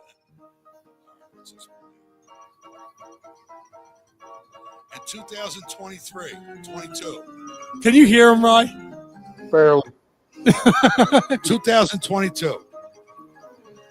Tom Brady decides to play one more year after saying he retired. Decides to play one more year and signs a contract with the Tampa Bay Buccaneers. At least 1 year. Play a couple more He years was after. retired for like 2 weeks and said, No, I Yeah. think that was the. It was 40 days. Yeah, 40 that was days. only Yeah. he only played the 1 year. All right, here we go. He played 2. Yeah, but that was the second year was with Tampa. I think he retired after the Tampa year, wasn't it? And then he came. No, New England. And then no, he he came played 4 10 years years for the ago. Bucs. CPS, Yeah, Corner couple Pub years. Sports, decides to bless the sports world with their own podcast based on sports in Philadelphia. Oh. Unique podcast. Oh. And that's all we have for this Through the Beers. So I think that didn't Brady play 1 year in Tampa and then 2. retire? No, I know he No. played 2 years in Tampa. I'm saying he played the 1 year, then retired. Look like you have to take And a then- team. No, he played 2, then retired, then came back. 2 years with Tampa, then Yeah. retired, and then came back and played a third year with Tampa. But before he signed with Tampa, he was retired for 40 days. No. No, bro. After his second year in Tampa, he retired for 40 days and then said, fuck this. Okay. That's right. What did he get traded to Tampa? Sean hates No, this he shit. was a free agent. He signed there. All Look right. at this fucking list, What is? Oh my God, that's the list. Your writing is so small. dude. So Blame it on my ADD cell. Yeah. Why didn't you use a big person's piece of paper? Because I did it on purpose. Because I wanted to. We're going to have some fun. Let me read that. No. Nobody. Yeah. So I'm It's a gonna. joke, Mike. We're gonna go through. Take it easy, brother. Take it easy. Should we do this first? Yeah. Let me do this first, and then we'll. Let me do this first, and then we'll go through our memories, okay? Decompress. Because Mike, I think decompress. some of the memories are going to come from these interviews. Yeah. So, Gary, perfect segue. Well done. Thank you. I literally looked at Gary before the show. I said, "Why don't you do it through the beers and mention the corner pub?" Oh, That's cool. Yeah, Yeah. let's do it. That was one of your best fruited beers, even Thanks. with the interruptions. Thank Yeah. you. Assholes. Satchel. Which can be heard on Satchel. Corner Pub Sports is celebrating Remember, Delroy Lindo played him. 10 years. Cheers, cheers, boys. This is fucking insane that we're doing this. Fellas, what was that movie where Delroy Lindo played Satchel Paige? What movie was that? Fuck, I don't know, man. You know what I'm talking about. I know though. exactly what you're talking about. And I can't think of the name of the movie. Let me see. Dude, you wanna hear- Go ahead while I look it up. Hold on, you want to hear a crazy story? Yeah. I listened to Charlie Manuel today on the radio. He said the reason why Jim Thome, speaking of movies, the reason why Jim Thome got so good at hitting home runs is because of the movie The Natural. Oh, really? No shit. Because of watching the way that they shifted the weight from to the back and then shifted to the front and all No that shit. stuff. Is that the one? Build it and he will come. No, that's No, that's still Field a of dream. Dreams. The Naturals. Come on, man, I don't think. Hobbs. I didn't watch that one. I never saw it. dude. Dun, dun, dun, dun, dun, dun. Dude, That's you a have great to see The movie, Natural. bro. The Natural is one of the greatest sports movies of all time. Never watched it. You got to see it. All right. Pick me a good one, Bobby. Come on, man. Oh my God, Roy Hobbs. Oh my God, The Broken Bat. Yeah. dude, it's such yeah. a great movie. Such a great movie. The end is kind of The corny. but- Natural, it's yeah. called. Yeah. Oh, dude, you got to see that. The end gets kind of stupid with the lights. I'm not gonna give it away, but Callie said Tommy is so underrated, dude. Can you believe that? Scotty, good job, brother, Scotty Air, The And- soul of the game. soul of the game. Nice. Okay, all right. Nice. Scotty Air, congratulations. His kid's high school baseball team or the high school team he's coaching with the win, 19-4 tonight. That's Congratulations. That's solid. So Scotty is involved in this little card here that we're about to get to. Scotty, Scotty's a you big got to part make of it. take a flight. Make it Yeah, we in got- by yeah, Saturday. We got to get Scotty on. No, he's got to come for the show. Like figure out a way. We to- got to figure it out, dude. We got to get Scotty on the show before the show is no more at some point, right? So we're the last 10 years of our show. What do you mean no more? You're planning on ending the show? What are you talking I mean, about? it's going to end some point. No, it's not. Not as long as there's a Friday night. I mean, And that. and beer. Yeah. And beer? Gary said, as long as they're brewing beer, I'm showing up. So Sean's going to say, why are you here? I'm going to try to go through this as quick as I can. All right, this is going to be It's going to be a long. this is going to be a challenge. Yeah. I'm going to go through teams first and other athletes and the media members and special guests. All right. All right. And Jay immediately, don't say that, Sean. Yeah. Immediately. Dude, Jay might off himself. He very well could. And then I'll lose 2 dads to suicide. Oh, Oh my God, dude. One died of what suicide. the fuck? Hopefully they're both in Florida. Jesus. Oh, wait. Sorry. Never mind. God damn it, Sean. The fuck. All right. I'm sorry. Yeah. I just got to, oh my God. I got 2 of my guys in a row. Sean, Yeah, you just gotta- as like You got to But play the like- horse getting shot. anytime oh my God. What? Anytime I thought like I've heard the craziest thing from you. Like what the fuck? Like, What the All right, let's- fuck, dude? Hold on. hearing him say that, and I'm like, I got to hold on. I'm like, oh my God. And then I say it, then it hurts. Like it hurts. All right, come on. I just say, Yeah. Let's go through the. Yeah, let's move on. Come on. All right, here we go. Let's delete that one from the memory.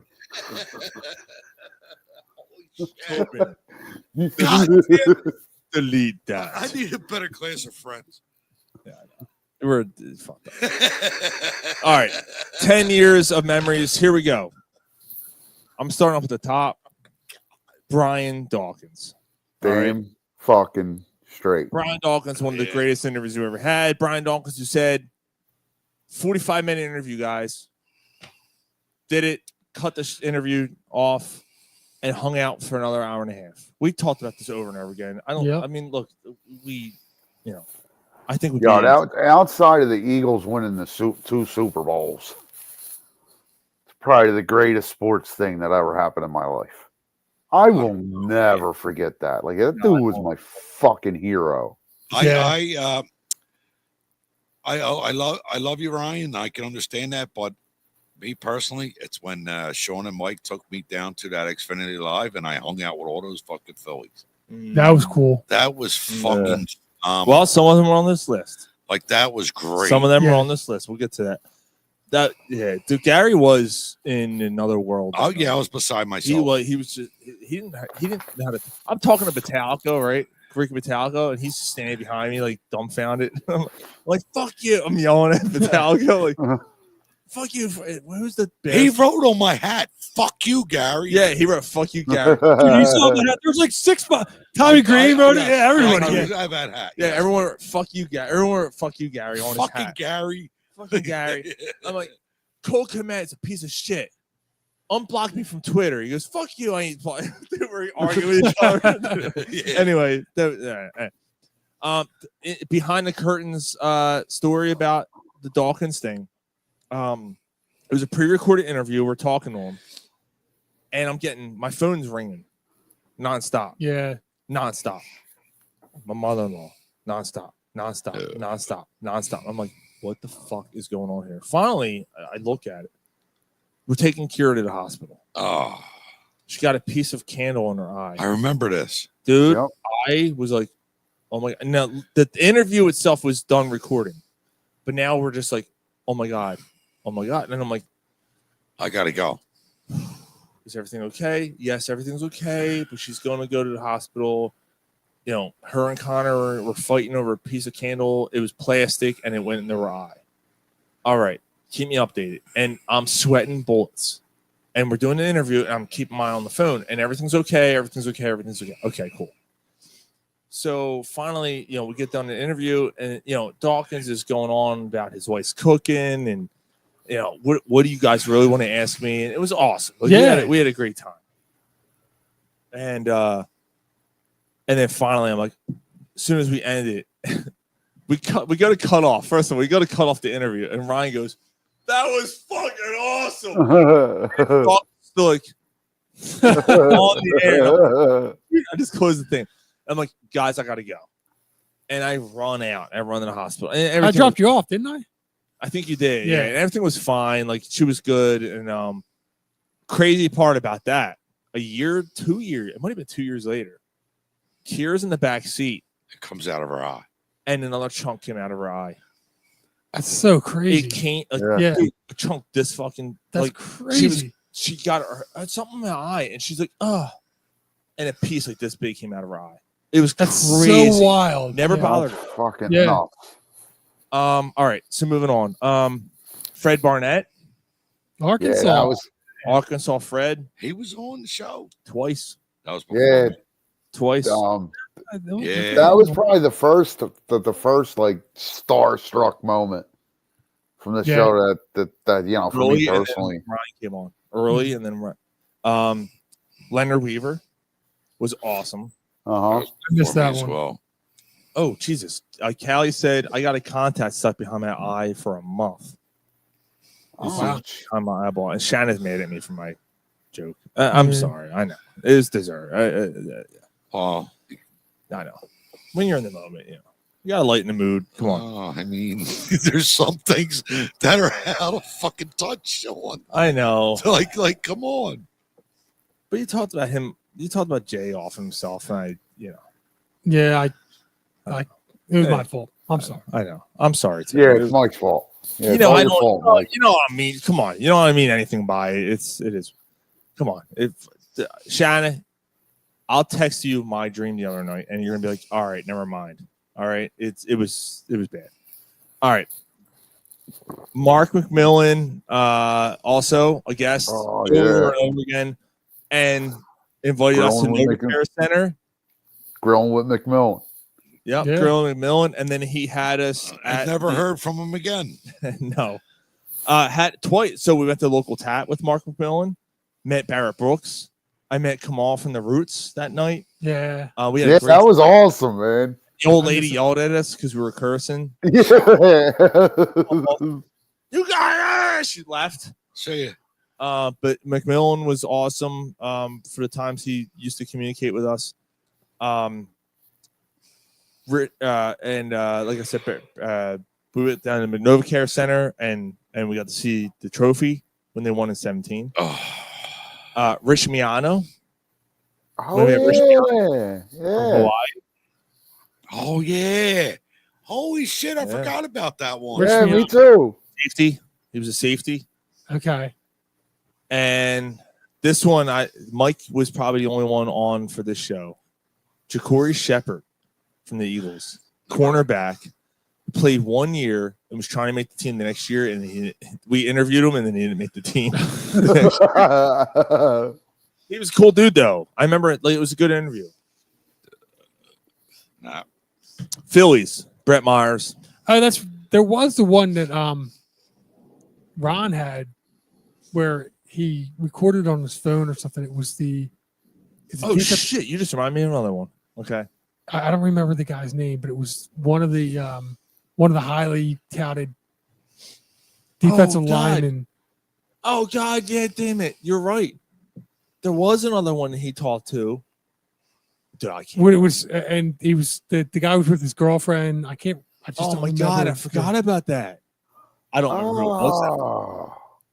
That was way back. I don't remember who that was though. Yeah, it was like a failed, like a first or second round failed defensive lineman. Yeah, that he didn't like, quite work He out. said failed. I couldn't even even if I looked at the name, I couldn't remember. Like I remember. Yeah, it was bad. Like he was trending towards probably not working Wasn't out. he out like Florida or something? Like it was something like that. Yeah. Anyway. Phillies. So obviously Brett Myers was on their show a lot. Yeah. My sister's great. My sister, she called me an asshole. It's deserved. It's fine. Kyle Kendrick, obviously one of the Brett Myers and Kyle Kendrick was one of the greatest That's shows. the we dungeon. ever- Now, was that the only time that Kyle Kendrick was on with us? Or was he on? Kyle Kendrick's only on once. Oh, okay. Yeah. Yeah, with the Brett Myers. Yeah. That was He wanted no parts of us after that. Dude, that was one of the best shows. And I've invited him and it hasn't worked out, but whatever. And I mentioned earlier, That was in my basement. Yes. yeah, one of the great. That was one of the best shows ever. Scotty Air, That made obviously, he's become second favorite. a friend of ours, man. And Gary got to meet him, and Mike got to meet him, and Yeah. Scotty's. I got to wear the World Series ring. Yeah. How awesome Yes, is Mike, that? I was just going to say that. Scotty is one of the great guys out there, man. And if he's still tuned in here, Scotty, we love you, brother. Yeah, great. Yeah, great interview. I love you so much. I got a jersey of you. There you go. You know? Lenny Who Dykstra. else can you say he's got a Scott Air jersey? Right. Who else has a Scott Air? Dude, I was on so Pat Gallon. I know someone else who's got a Scott Air jersey. See it? Scott Air. Scott Air. Nobody else wants it. So Pat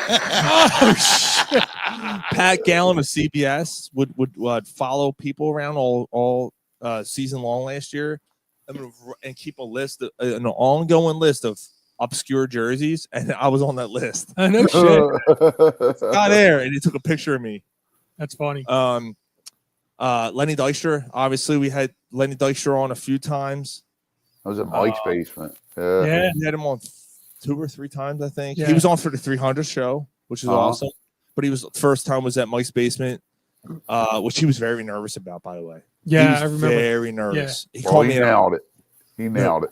No family. No family. No. I said, listen, Lenny, this isn't your ordinary show. We love you, dude. Like I fucking emulated your batting stance as a kid. Oh shit. All right, I'll call you back in an hour. I'm like, sounds good. Click. And then he called back and he was like he fit right in with us, man. And Yeah, it's funny. And then like a couple weeks later, like I feel like we always opened the door for him to do more interviews because a couple weeks later I had him on Preston and Steve. Oh, dude, he Tell was him like the same stories. yeah, same stories. He And did he did start showing up he did. everywhere. He was on Howard Stern a lot and all that stuff. All right, I got to start kind of going through these. Terry Adams, that was a relief from the show. Steve Jeltz, who we'll talk about. And that's we'll right, talk, the relief room show. Okay, yeah. We'll talk to Steve Jeltz in 2 weeks. Wes Chamberlain. Steve Jeltz is a great interview. Wes Chamberlain, yeah, that was a good poll. Yeah. Wes Chamberlain. Dave Peterson says wants his Scott Air jersey. Mario Hollins was a relief pitcher for the Phillies who we had on, who sounded like he was going to fall asleep when we were talking to him. Oh, I remember that. Yes, thanks for having he was on me. top. He made the team next year. Wally Ritchie was that was a relief from show interview. And then we also, don't forget, the week after the Eagles won the Super Bowl, I played back an interview I did with Reese Hoskins and Gabe Kapler. Yeah. Oh, yeah. Do you have the interview with? I had a Q&A session with other people. Oh, that's right. Yeah, that was the one. You got invited to some. It was a winner. Special, winner. yeah. It was right after Gabe was invited hired. Okay. Yeah, that's what he was talking about. Fucking cauliflower cheesesteaks. Cauliflower cheesesteaks, and then Reese goes, "Don't you just want to run through the wall listening to this guy?" And we're all like, "Fucking idiot!" Like even then, we're like, "I don't fucking know about this guy." Talking about fucking. He was like the Jonathan Gannon. He was doing that shit. Chewing a wad of gum. He's fucking strange, dude. There was string cheese, right? But it was cool. Yeah, man. Reese was cool, man. You know. So Flyers, we had Brian Prop. Who? A couple times we had Brian Prop. Joe Watson, who actually to the year we had Joe Watson on. Oh, is that this? Oh, that's cool. That was great. That was great. Callie, thank you. We had Pat Combs on too. Pat Combs, yeah. No, at Callie and I had so we did the Phil and Good show. Yeah. And we had Aaron Rowan, and we had Pat Combs, and we had Wes Chamberlain on that show. I forgot about Combs. I forgot about Pat Combs. But wasn't Pat Combs on the Relief Room show too? That's not a Corner Pub Sports show. No, it wasn't. No, we're talking about Corner Pub Sports. I tried to get Rowan. What the fuck, Callie? Yeah. Also from the Flyers, we had Raleigh Cote. Twice. Raleigh Cote, yeah, his marijuana company. Yeah, he wanted us to smoke weed. He did. I pissed him off. Yeah, Hey, this is Riley Cote, and you're listening to Corner Pub Sports. There's no question mark. You called him Riley Cooper. I called him Riley Cooper by accident. He's like, who? Yeah, Who's you Riley did. Cooper? He's like, what? I'm like, oh, sorry, dude. That was That and was one of of course, the shocking moments. Lauren Hart. Yes. Lauren Hart, the great national anthem singer and daughter of the wonderful. I was in Pittsburgh when she came home. Yeah. Oh, were you really? Yeah. Jean Hart's daughter. And then John Bork, who used to cover the Flyers, was on our show once. Yeah, I do remember. Yeah. Other athletes we had on our show, Jeff Fry. Jeff Fry, who's a big time, long time Texas Ranger, but big time advocate of not playing the launch angle game. He's all about that. The old school. Yeah. Well, old Steve school. Jeltz was too. Yeah. Dean Tolson was on our show. We still talk about him to this day. Of course, it's Jay's favorite, Dean Tolson. This is Dean Tolson, former Seattle Supersonics, and you're listening to Corner Pub Sports. I'm the greatest fucking basketball player ever played. Me talking about me. I'm going to play the Lauren Hart one. This is Lauren Hart from the Philadelphia Flyers, and you're listening to Corner Pub Sports. Oh, Callie was on. Don't she just make you want to hug her? Dude, I love her. And Callie was on for Lauren Hart. Dude, so Lauren Hart, first of all, she told some amazing stories. And my favorite story she told was that she was in the studio with the Red Hot Chili Peppers when they did the kazoo for oh, yeah. Love. She was in the studio for that. Dude, she's such a sweetheart, and she's just a great person. And it was awesome. Fran Dunphy. Yes. Yes, Fran Dunphy. Coach Fran Who Dunphy. who just coached his last game. Yep, absolutely. Congratulations to Fran Dunphy. Best on retirement to you. You were fucking Call Colleen Williams. Yeah, he should. He was a great. Oh, Fleetwood Mac. Yeah, that's right. She told the story about Fleetwood Mac, talking about Lauren Hart. Dude, she has so many stories. She was awesome. Yeah. The guys from King's Promotion were on our show. Obviously, they invited us to a boxing event. That was great. That was phenomenal. I haven't seen much of their promotions though. How did their Pocono show go, or what was it, Allentown or something? Sure. I'm not sure. None of it's showing up on. Because Facebook's stupid. Because we followed them and then we didn't see anything. It's not showing up on the feed. Facebook's stupid. Another athlete, Jimmy Gorecki, who was a world-class skater. Jimmy Gorecki, I remember that. Yeah. Jimmy was a great guest, and he's got his big clothing line going on right now, dude. That was fun. He's popping, dude. Like he's still, doing all right. Yeah, that was fun. That was during COVID when we were all virtual. All right, so this list is. I got to try to go through this. Media members. Dude. At the time, I didn't know I didn't know he was going to be this big, and we didn't know. Adam Lefkoe. Yeah. Dude, he's massive now. And he, NBA on TNT and all. We had him on. He was like a writer or something at the time. This is early on. Yeah. We couldn't get him now. Oh, dude, he don't remember who we were. So we had Adam Lefkoe on. Teron Davenport. Yeah. When he was working for the Eagles forever. Right. He's the one that reports every deal from them. He is their insider for right. He's there. He's there. Zach Berman and Jimmy Kempski. Yeah. Get to him in a second. Jason Martinez, obviously. Jason Martinez. He's been on for a few. One of the best. Jason Martinez from 97.5. I guess he's not able to make it. Stick to Hockey podcast. And you're listening to the drunkest, craziest motherfuckers this side of the Mississippi. Corner Pub Sports. Nah, Jason's not going to be able to make it. Jason, God bless you, brother. He's doing all right, man. He's doing okay. He's going through cancer treatments. Keep on fighting, brother. He's doing okay. His family's fighting with him, and they're battling, but I think he's gonna be all right, man. All right, good. Jimmy Kempski, we had Kempski on once for an interview very early on in our show, probably within the first year. I guess Kempski was just trying to. He was big, but he wasn't as big as he is now. He was still tough to get. We helped all these guys get there. Yeah, it was us. Early exposure, man. Ed Kratz, obviously good. Ed Kratz was the only guy that we had at this bar. Yes, as far as athletes and media members. Yeah, Ed Kratz was the only one who was in bar, in studio, and he's on our promo picture, by the way. We love Ed, obviously. Ed might be there in 2 weeks. Get to talk to somebody that actually went and attended a Super Bowl. 3. Well, yeah. Since we've been interviewing him, he's attended 3. Yeah, and he's a big time Eagles fan. And how cool is that, though, dude? You know what the great thing about Ed is? I could text him and he'll get back to me right away. He follows you on Facebook. He'll respond to stuff on Facebook and stuff. Yeah, immediately. He's the ultimate He's down to earth. Yeah, for sure. Absolutely. He's one of the nicest guys out there. He's a fan. He's a fan at heart. Oh, shit.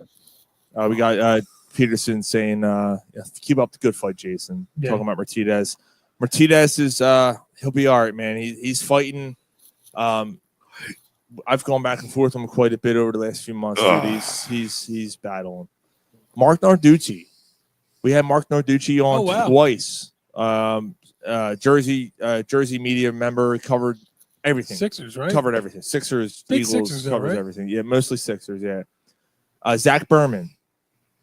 Bob Cooney, obviously. We have had Cooney on.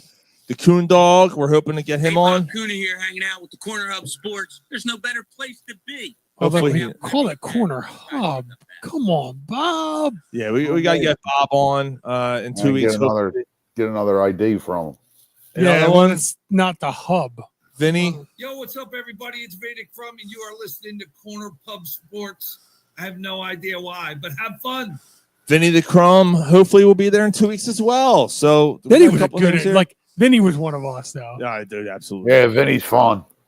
Tony Catullo of the Heat Ratio, Rob Velvis, the Rob V Show, Jordan Hall covers the Flyers for NBC Sports Philadelphia. Was on. He was. That was before. That was Twice. before he ended up kind of getting big too, He right? got big. Dude. Yeah. He's doing Yeah, like they come on and play Corner Pub Sports and then they blow up. Yep. We're not the reason that they blow up. Where's We're our just- royalties, man? Yaron Weitzman. Yaron Weitzman, yeah, Tanking Yeah, that was fun. He wrote that book. He's got to write another one because there's enough shit that's going on the past 5 years. Dude, that was The literally post process. 5 years ago. Almost The tanking was slop. Almost. You to know the what? day. The end of that book, there was so much promise. It was the end of like the first I gotta get season where going soon. they bailed out or they bailed out or something. It's like the future is bright with this team, fellas. Like, can't wait to see what it's gonna like. Can't wait to see now that the process is fulfilled, what it's gonna be. Yeah, and now exactly. it's 5 years later, and it's been fucking shit. Ah, there you go, Cat. There you go, Brian. Look at that. Got a compliment over there. Okay, thank you. What's it say? Ryan Who's lost Carey? weight. Oh shit, Kelly, dude, your fucking memory's ridiculous. Marcus Smith. Marcus Smith was the one. That's Kelly, it. that's ridiculous, dude. Oh my god. Yeah, he had Marcus. He got Marcus Smith on. That fucking bum piece of shit. Oh my god, How do dude! you remember that? That's fucking ridiculous, dude. Because he doesn't drink anymore. He remembers everything. That's why we got to stop. I don't drink that much, and I still don't remember shit. I don't remember any of this. Dude, these when I started doing it, I'm like, oh my god, I don't want to tell you how I did this. How I came up with this list. I don't even want to get into that. How many hours of shit did you watch?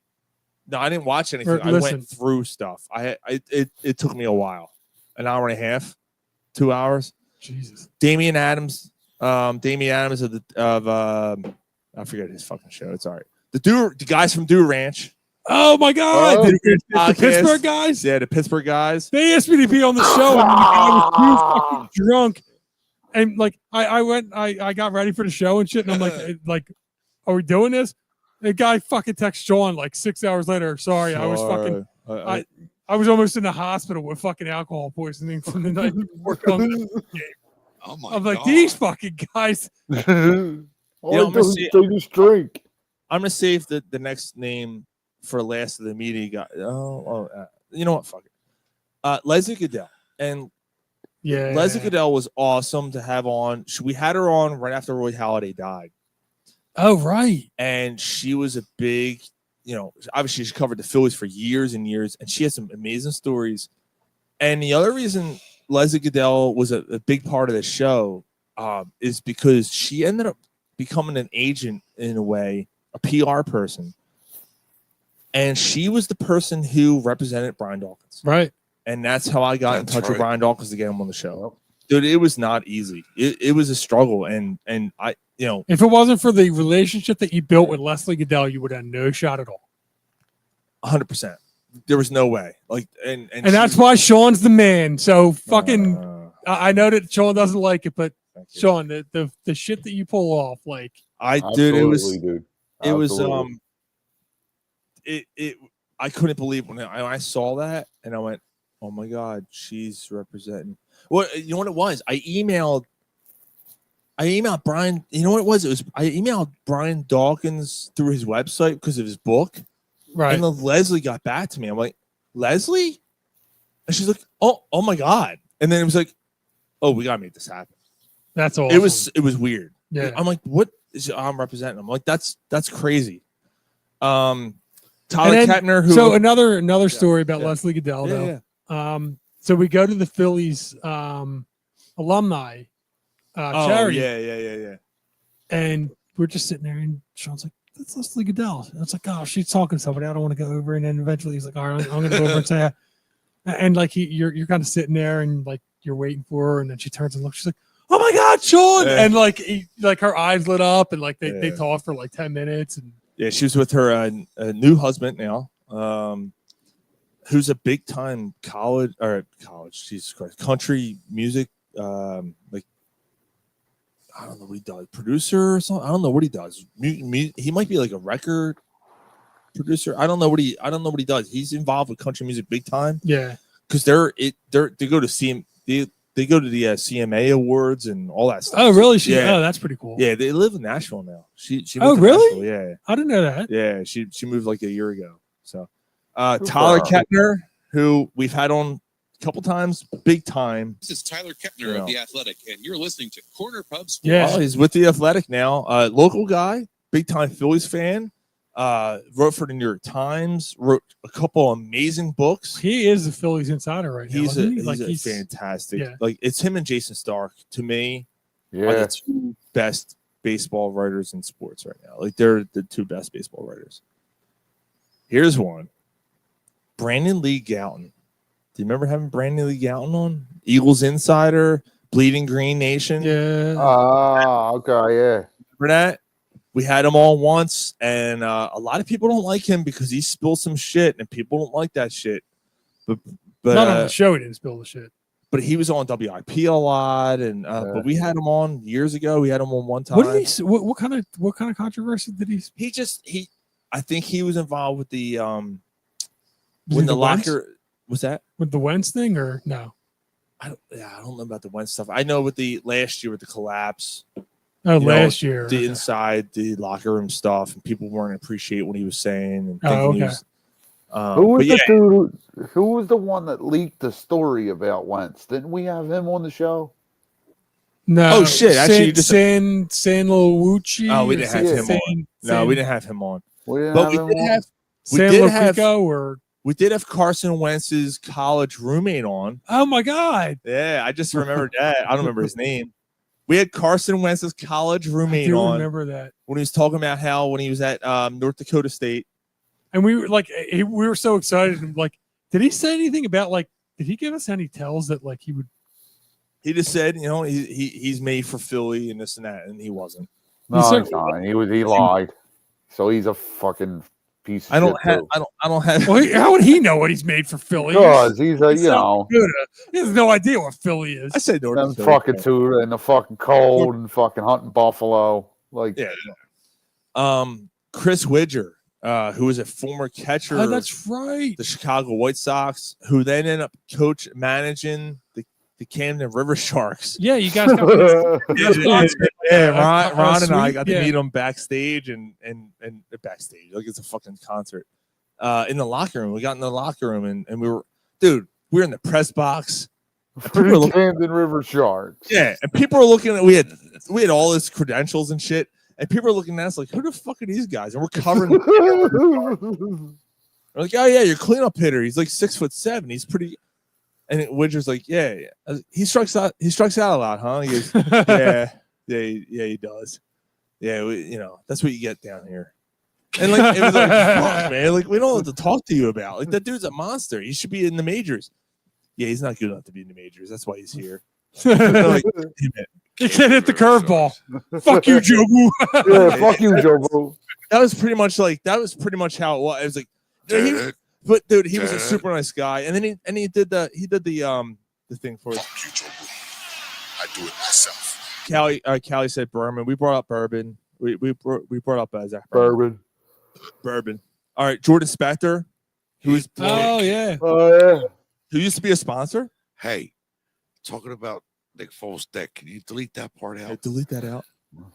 Jordan Spector was a huge time, artist. I got two pieces here in the bar area here, and he's blowing up like crazy, dude. Like blowing up. He's so associated with the Eagles right now. It's ridiculous.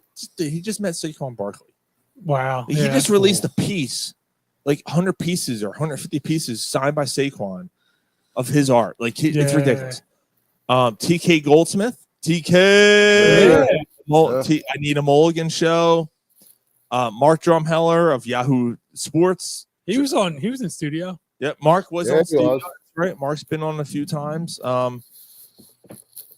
Here's one. Rick Curti. Who the fuck is Rick Curti? Rick Curti was the guy who went to bring Major League Baseball to North Carolina. And he went to have a team in North Carolina. Wasn't he? There was something else about him. It wasn't the guy you're thinking of. Okay. Because I don't remember that. He wasn't the Guinness guy, right? The Guinness Book of World Records. That guy is the one I can't forget. I can't remember his name. That guy who was in the Guinness Book of World Records, and then he wanted to put a fence around the whole stadium. Yeah, he was a fucking tool. Yeah, I don't remember his name. We also had Brian. That's not very nice. We also had, let me see drum roll here. He said, "Rah." Where's my drum roll?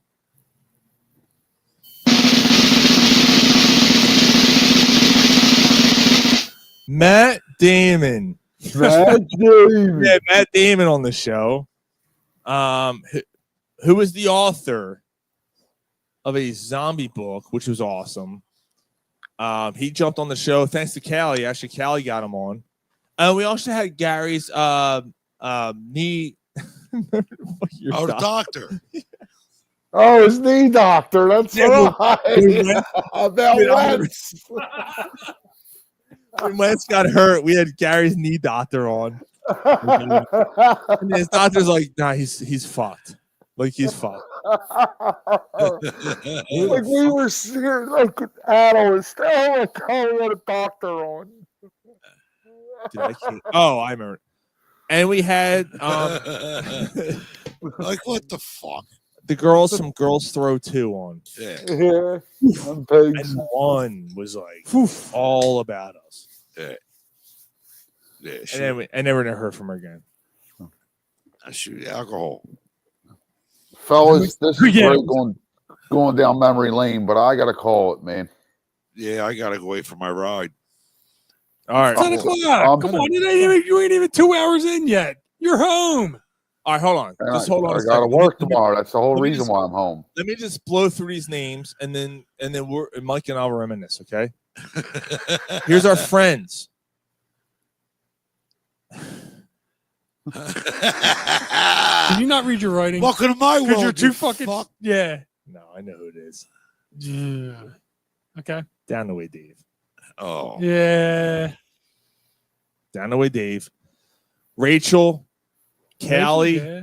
Molly, SG Carter, TJ, Al, Hoffman, Papa Sheed, Booch, Kyle Brown from Browntown Barbecue. Yeah. Justin, Pat. Where are you? We had Pat. We had Marcus Pat, Bradham, yeah. Justin Emery. Pat never made it in the studio, though. Pat never made it in the studio. Bill, as my kids call him, but Bill Cunningham, my father-in-law. Yeah. Who obviously shared some stories and interviews of his days of being a bat boy for the A's, which was awesome. And then, of course, Mark Polsky, who's also been in the studio. Mark Polsky has been on the show several times. Yeah, thank you guys. And Mike's dad. Mike's dad, thank you, dude. See, God damn it, Joel's been on the show. Joel's been on a few times. Damn, Yeah. names are fucking jumping. Oh, you know who else? Booch was on. Booch was on. I said yeah. Booch. I He did. said Booch. I said Booch. All right, Debbie's been on the show a few times. Yeah. Thank you, Deb. I had you written down, Debbie. Thank you. So Debbie was on a few times. Yeah. So guys, again, Dave, Quinn's been on. Rachel, Callie, Molly, SG Carter, TJ Al, Hoffman, Papa Sheed, Booch, Debbie, Kyle, Justin, Pat, Marcus, Mark, Bill. All right, brother. Mike's dad. We thank you guys so much, man. And Quinn's been on. Even if And it's my wife. sometimes she's been on to be on the show. Reluctantly. And then there's been other times where she said, fuck up. End this fucking show for fuck's sake. Fuck's sake. Or the other one. I don't know what he's on tonight. When I fell out of the bar stool. Oh, yeah. What am I dealing with here? What am I dealing with here? End this. I don't know how to end this. I gotta go talk to Sean. For fuck's sake. Ryan, before you go, because Mike and I might go on for another hour. Like I got to be honest. We might not, but Ryan, like, I don't know, dude. Like, a couple thoughts, because like we're not going to do this in 2 weeks. We're not going to do it again. All right, because like I don't want to bore our listeners, but like Brianna Torres is Eagles. Yes, Eagles. Go Birds. Go Birds. Go Birds. Thank you for listening, Brianna. Come out to the show in 2 weeks. 10 years, man. Oh, dude, like 10 years. Like, I don't know. I don't know where to start, but like, you forgot the first the first guest, Greg Bowl. I was supposed to get him on the show tonight. Oh shit! I forgot. God damn it! I'll hit him up right now. Yeah, I'll see if I can hit him up. I fucking forgot. That was my bad. But that was our first listener to the podcast. But Ryan, all right, go ahead. Moving on. Like, what about your favorite memory, dude? Other than Dawkins, Dude, that's obvious. Yeah, dude. There's just been too many, man. Like the Blue Waffle episode, the shit pushed in episode, the remote ones we did. Tokyo Camp. Tokyo Camp. That was my first show, wasn't it? That was your first show. I think it was your first show. Like it was. Well, you like the gay porn weightlifting one more than we did. That was fucking great. That was great. But again, I just think it's crazy looking back. Like, there's no way. When Sean, the initial time Sean said, "Dude, you should come on the show, man. It's a great time." There's no way I would have looked ahead and said 10 years later. There's no way. This is, and what I cherish the most about it, honestly, it's the opportunity to hang out with, my brothers every week, man, every week. And the people that listen and comment, just that follow along with our bullshit, and we're able to entertain them a little bit. Love it, man. Love it. Yeah, man. It's awesome. But like a certain favorite memory, that's impossible. Just the whole experience of it. I like that. It's a good answer. I appreciate that, dude. Who would have expected? I love Callie. My best memory, our first show. It was, first of all, that first show was called Raise the Cat. Oh shit, Callie, and none of you guys can make it that night, so it's just Callie. And I only met Callie one time in person. Previously, we met at a bar with Leslie Goodell and Leslie Goodell wasn't there. It was Glenn Macnell, and we did a drinking contest. That's how. And Callie already knew us. Callie was the first. Callie was the first organic listener we met, like in the wild, like who we didn't know listened to us, and he's like, "I know you guys." Well, that was the first one that, like, there was other ones like that reached out to us. That Kara. Thanks, Jay. That's awesome, dude. It was very, very well said, dude. What did Peterson? I live from the fan bath. I don't know what the fuck that means. What? Live from the fan bathroom. So many people in a hallway. What is that even? I don't know. Dave's got the good shit. Yeah, he does. I'm getting Greg on. All right, so Greg's gonna come jumping on in like 3 minutes. Are you? Can you hang on or not? No, I'm gonna bounce, man. It's all good. All right. I love you guys. See you in 15 days or yes. We'll see you in 2 weeks on a day. Yes. Love you guys. Looking forward to it. Yeah, man, it's gonna be awesome. All right, brother. All right. Later, fellas. All right, man. All right, so Greg's gonna jump on in a few minutes, dude, and it's gonna be awesome to have him on because he was literally our first listener. Yeah, which is insane to think about. Yeah, I mean the Brett Myers. I mean, obviously the Dawkins interview, but the Brett Myers, Kyle Kendrick. I just remember my cheeks hurting and my stomach hurting from laughing so much in that episode. Dykstra was fantastic. I mean, just so many. Scott Air was awesome. A couple times that he's been on. He was one of the ones that actually jumped on the jumped on the video chat. Mm-hmm. You know, we didn't get a ton of people that jumped on the video chat that were, you know, the players. A lot of them were phone interviews, so that was great to have them on the video chat. Yeah, I mean, just, you know, for me, it ends up being the support group, the outlet. Oh, Dave, I see what Dave's saying. I see what he's saying. Live from the fan bathroom. So many people in that hallway. You gents at the fan bathroom dedicated to the pitchers. Oh, the relief room. Oh, yeah. We didn't talk about room, him. The Yeah, relief room show. Matt Edwards. Matt Edwards. We didn't talk about him. Yeah, I had him written down. I thought I mentioned him. Matt Edwards was awesome. Like, Matt's one of the greats. Right. Yeah. We did mention him because we were talking about Wally Ritchie and right. Yeah, we thought that we did. Yeah. And Terry Adams and right. Actually, we had Terry Adams twice on the show. Terry Adams was on our show twice. Nice. Yeah, and he was on the Phil and Good show. So I had Terry Adams on 3 times. Wow. I got to keep this list because the fucking people on here that I forgot and like. Yeah. Man.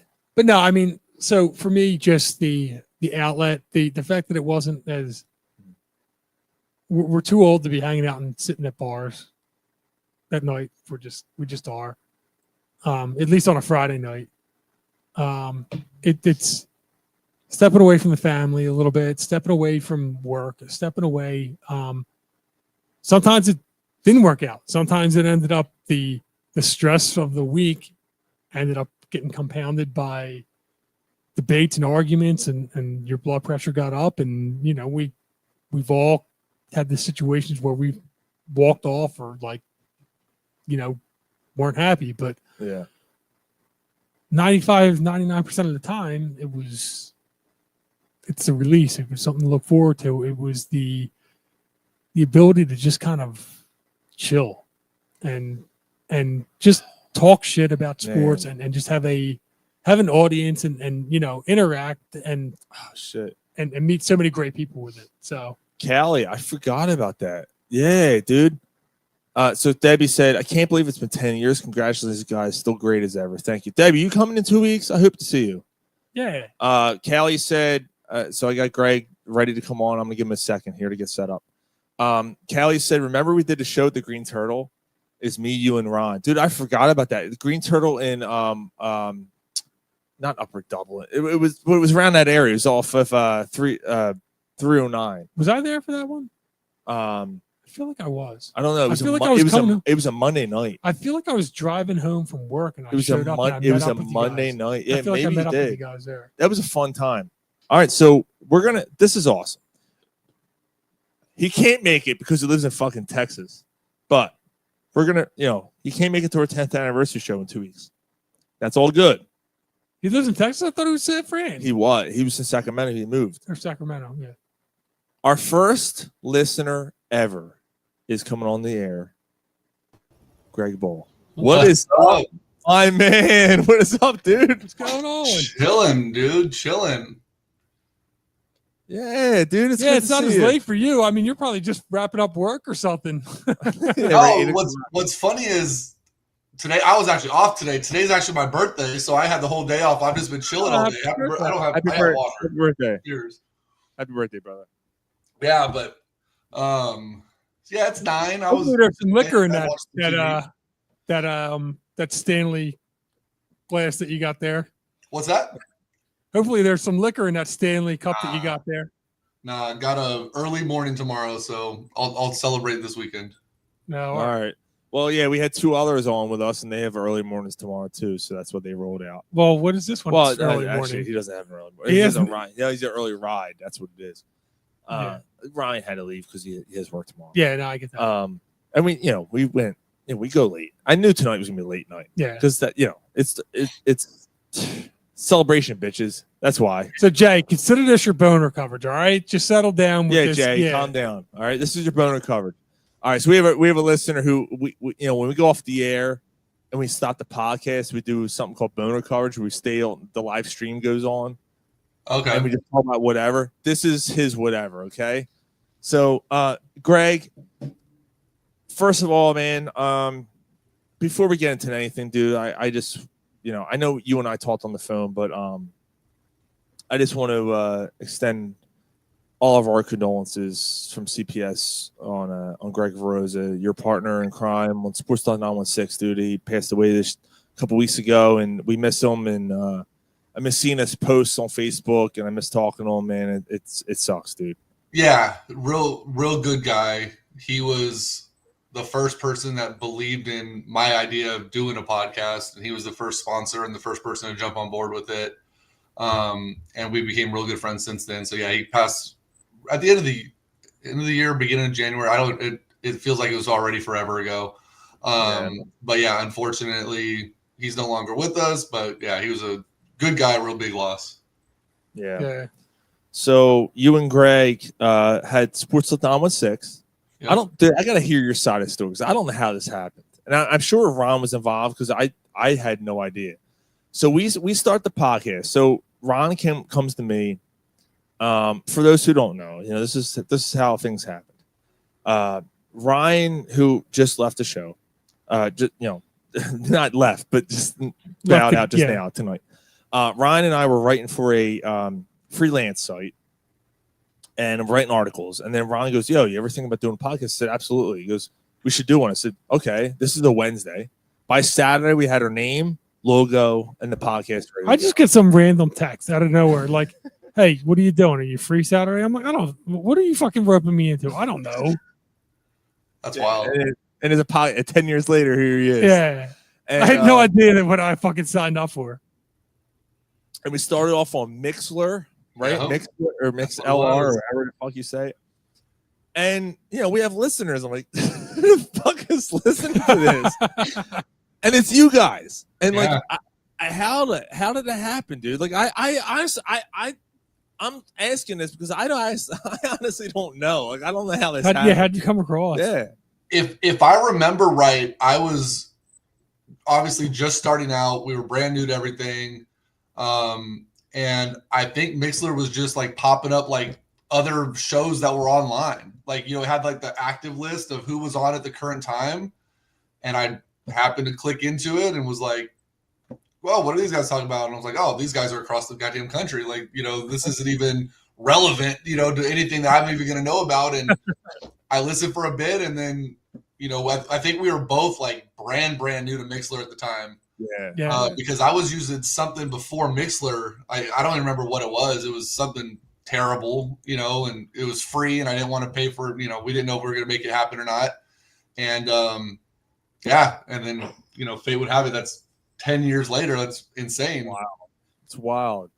Yeah. And then Callie just jumps on. He goes, "Oh, I just jumped it. Here, let me see. Wildfire Radio. Hey, I forgot about that.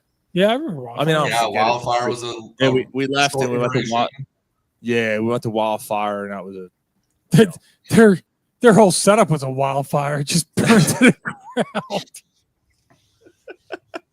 Yeah, it's crazy though. I'm just saying, like, I don't. Didn't we have you guys kind of jump in with those guys?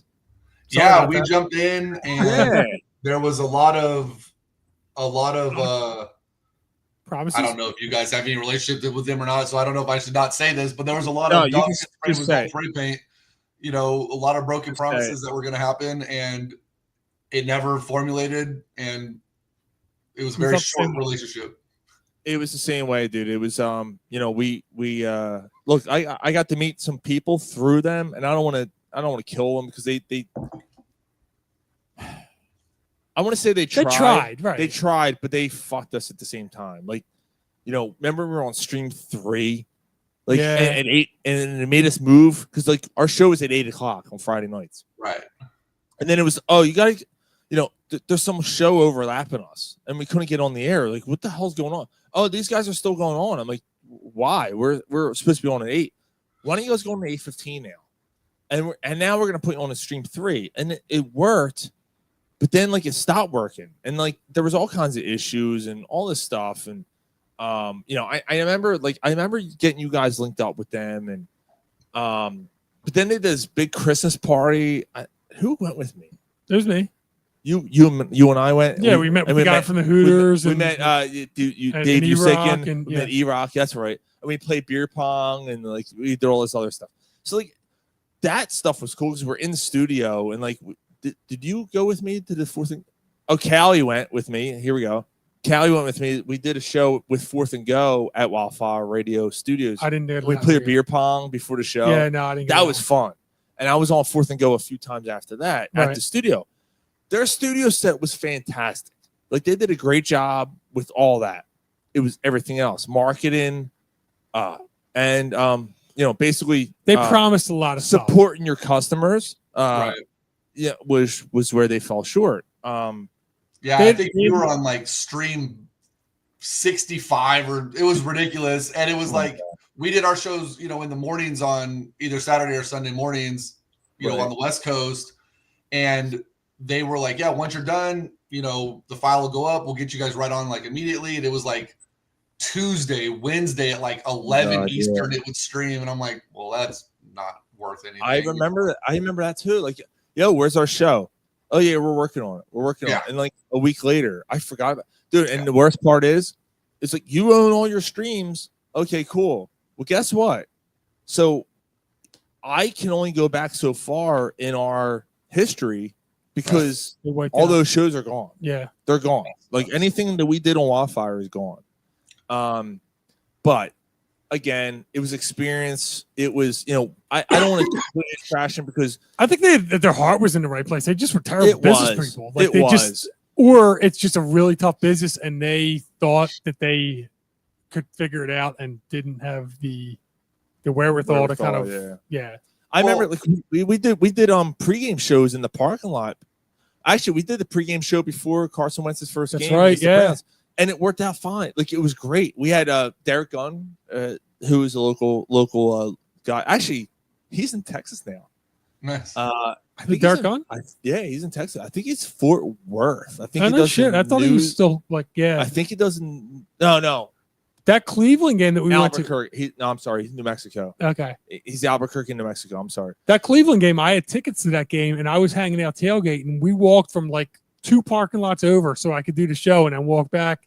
Yeah. Tailgated the rest of the time, and then ended up going into the game. And then the next tailgate, the next year, we come over. We have a mini keg from Naked Brewing. That's Ron right. and I walked fucking 16 blocks with this keg. Walk into a parking lot. Their speakers are overheating. We can't do a show. And I'm like, yeah. And that was pretty much when we looked at each other. We're like, yeah, I think we gotta roll. Like, I think this is it. Yeah. And it wasn't long after that where we started our own thing. We just did our own thing, and we've been doing it for 6 or 7 years now. And we watched that, and we watched Wildfire like deteriorate. Oh, they completely fell apart. Yeah. Yeah. For us out there, it was Sacramento is a single team market, right? There's not, I mean, we had the Giants a couple hours away. We had the A's, but we had the Kings, and that was it. So for us, it was like, I worked full time. Greg worked full time. Everything was going on. And it was like, by the time we got to Saturday or Sunday morning for us, everything had been talked on 5 other radio, sports shows in Sacramento because there was nothing else to talk about.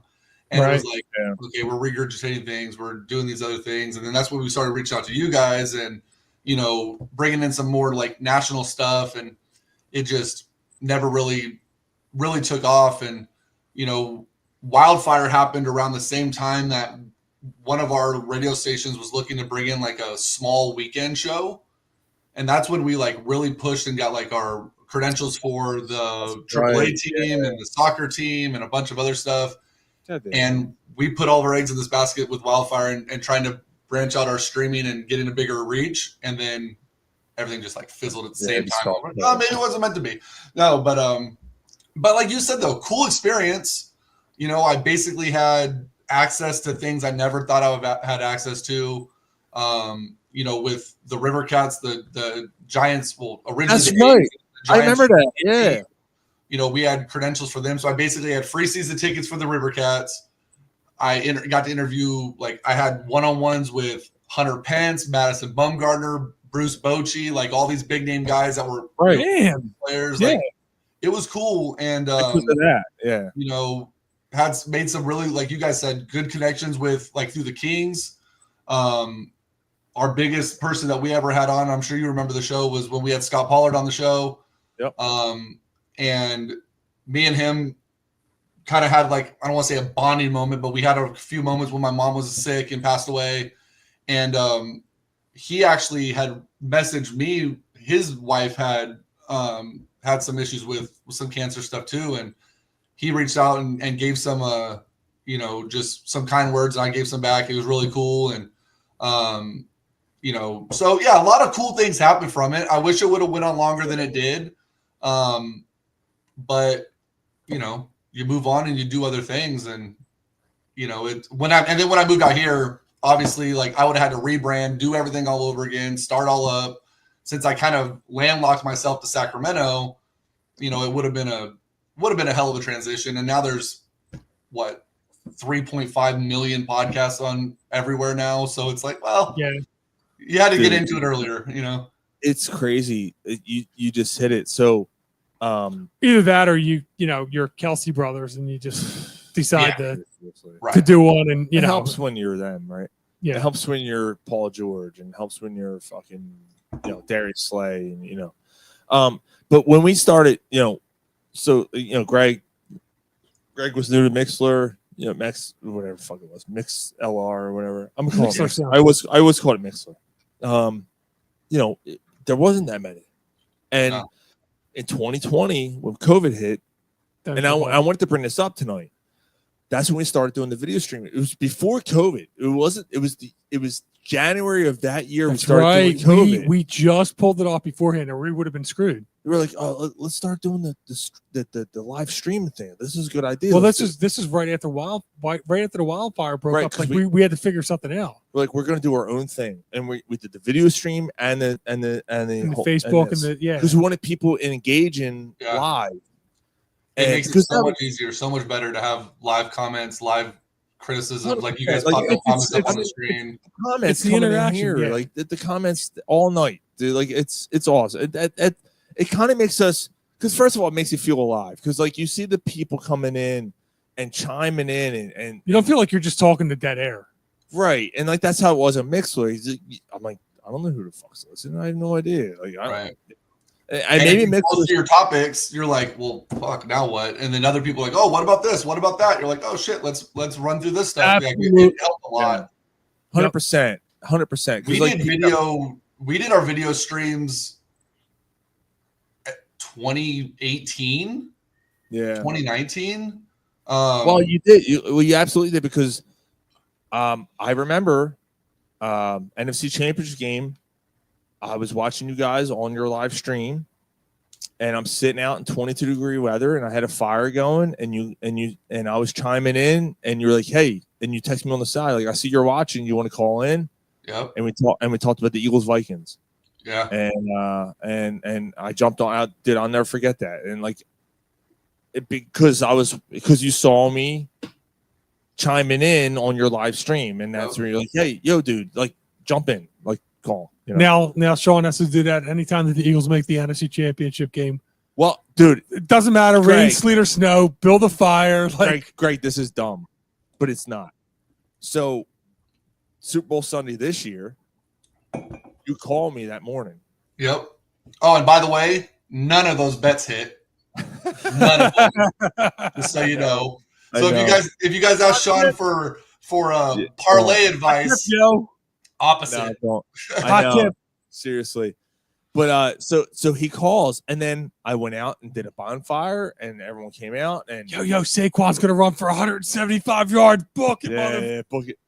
Yeah, didn't quite work out that way. The only thing I hit was the Eagles winning. I did hit on that for 2 weeks in a row. I gotta say, right. But it's funny, that NFC title game, and I'm like, dude, everything's happening the same way it happened in 17. Greg called me, and we're doing a fire, and my pants are down, and like all this weird shit. It was. So you're one of those superstitious fans, right? Where you play a game, you watch a game, you've got a jersey on, as long as it doesn't have mustard on it, they won. You're like, I'm gonna wear it again, or I did that this year. I'm not gonna lie, I wore the same jersey until they lost. I didn't. I think I'm not that type of person usually. But it's weird that the way that those two things worked out those 2 years, and they won the Super Bowl those 2 years. Like, it's kind of weird. Right. So let me ask you this. In your 10 years, right, can you recall your biggest, like, in the moment, like you guys are on the air, you guys are talking about something, and like your biggest, like, breaking news, holy shit moment where it derailed everything and you went nuts? I got one. I have one. Yeah. I don't know if it's so. It ends up being a hell of a story.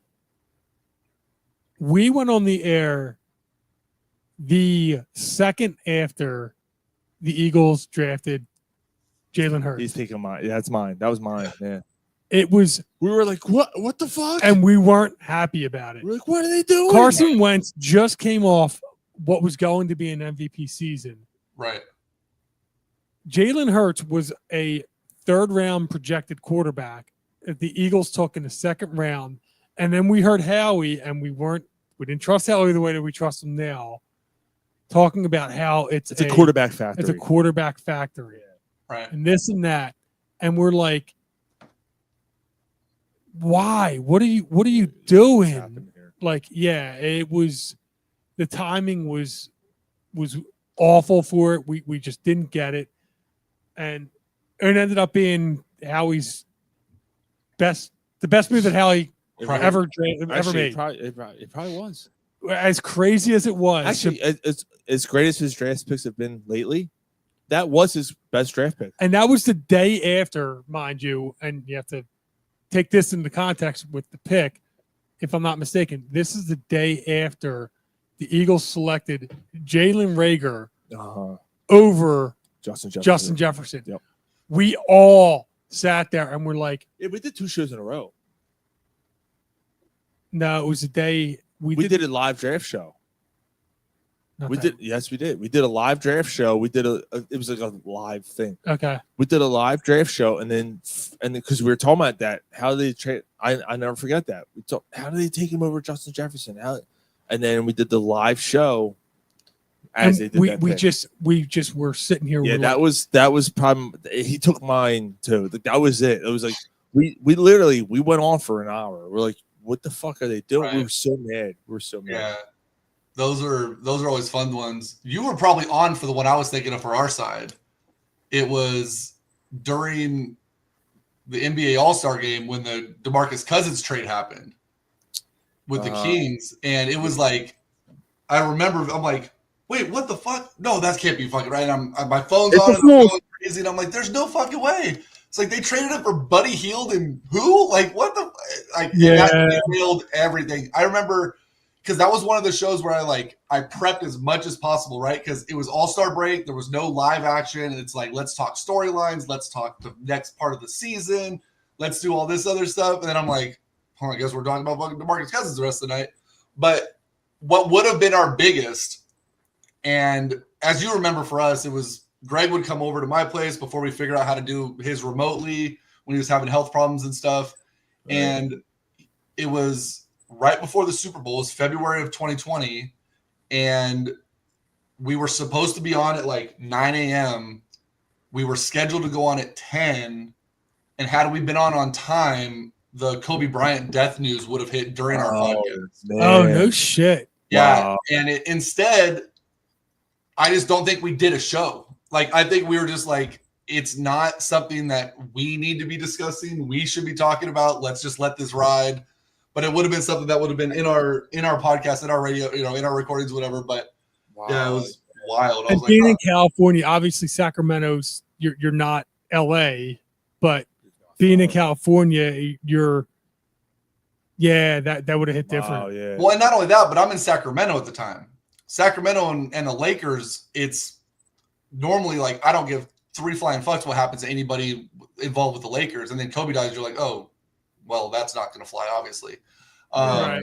But it was like, wow. It was wild watching like Kings fans that were like avid, fuck the Lakers, nonstop break down and like get emotional and all this stuff that was going on with that. It was like, okay, some things can be bigger than dumb stuff, but it was, that was a wild one. And it opened my eyes. That was a Saturday morning, right? Wasn't it Saturday morning when that happened? It was it was either Saturday or Sunday morning. It was on the weekend. I remember just sitting there on the couch and I'm like, wait, what? Right. Yeah. Like, no way. Someone's playing around, Yeah, yeah. But it was one of those times too. I remember vividly. I kind of had like a swallow, like a eating crow moment on our next show where I was like, look, I got to stop with this rivalry is bigger than respect kind of thing, because it wasn't until Kobe's final year in the NBA when they were doing like his farewell tour and you could see how humble he was with everything that I finally fully paid attention to Kobe, because I was like, he's a Laker, fuck that dude. I don't want to do nothing of him. And I never fully respected what he brought to the game. And I'm like, oh, I kind of fucked that over. And everyone's like, why don't you do that with LeBron, or why don't you do that with, I'm like, nah, I'm good. But it's like, well, whatever. But yeah, man, it's wild. I wish we would have made 10 years or longer than we did. But when you have kids, it gets different. Like my kids were a little bit older at the time, but then that brought in a whole nother aspect of things, because then it's like, well, we're going to go do family stuff on the weekends. We're going to go do this. We're going to do that. I'm just like, it was tough, but it was a lot of fun. Callie said it was Sunday. It was this Sunday. Okay. Yeah, I mean, we get it. I mean, we got the kids. The kids are getting a little bit older now, and like we switched to bi-weekly during some of the weeks, and there's sometimes where we can't make it. There's a lot of times we're going virtual, or I'm going virtual. Like Sean's wife's a saint, so like Sean figures out like my wife should have got a Medal of Honor for dealing with all the bullshit I did with with my podcast. I mean, honestly, here's our weekly routine. All right, it's Friday night. Luckily I have a short schedule on Friday. I work long hours during the week, and then Friday I have a short day. I get home and I don't know, I'm doing stuff. Either I'm home cleaning and getting shit done before everyone comes over, or I'm out golfing. Yeah. There you go. And then I get home, and then everyone comes over about 5:36. Except for me. We pregame. We pregame for 2.5 hours, and then we get ready for the show. And we're already feeling pretty good, and we get through the show. And I saw you golfing today. That's right. Yes, yeah, and 11:30, 12. Whatever. How everyone's feeling that night. If people go home, and I'll wake up fucking hungover on Saturday morning, and rinse and repeat, right? It's I'm glad we're doing every other week right now, since football season. We started this last year. Well, football season ended like, hey guys, every other week, right? Because there's not too much to talk about, and I don't drink on that off week at all. So I literally drink one day every 2 weeks now at this point. On the golf course? No, I don't drink. You gotta have that swing lube though, man. I don't. I drink with Gatorade, man. I don't. Do you drink? You don't drink when you're playing with friends? Dude, like once in a blue moon, we'll do like a shot of like Fireball. Oh, really? Why is Fireball the only thing cart girls have in their damn thing cold? Right? Exactly. I'm like, you can't have something else on ice. Like, I don't mind Fireball every now and again, but there's times where I'm like, can you get something else on ice, please? Yeah, I don't know. Like, I don't. Maybe a beer afterwards, but that's it. I don't. No, dude. Like, it's not like I'm going to be a fucking PGA Tour professional or anything, but I take shit too seriously. I don't want to be all fucked up and I can't swing. Well, that was the problem with, like, everybody talked about like getting too hungover or being fucked up for playing softball. Like, I'm like, I play infield. The ball, like when I played softball, the ball was coming at me a fucking 100 miles an hour, because it's these big fat guys that all they could do was fucking rip the ball.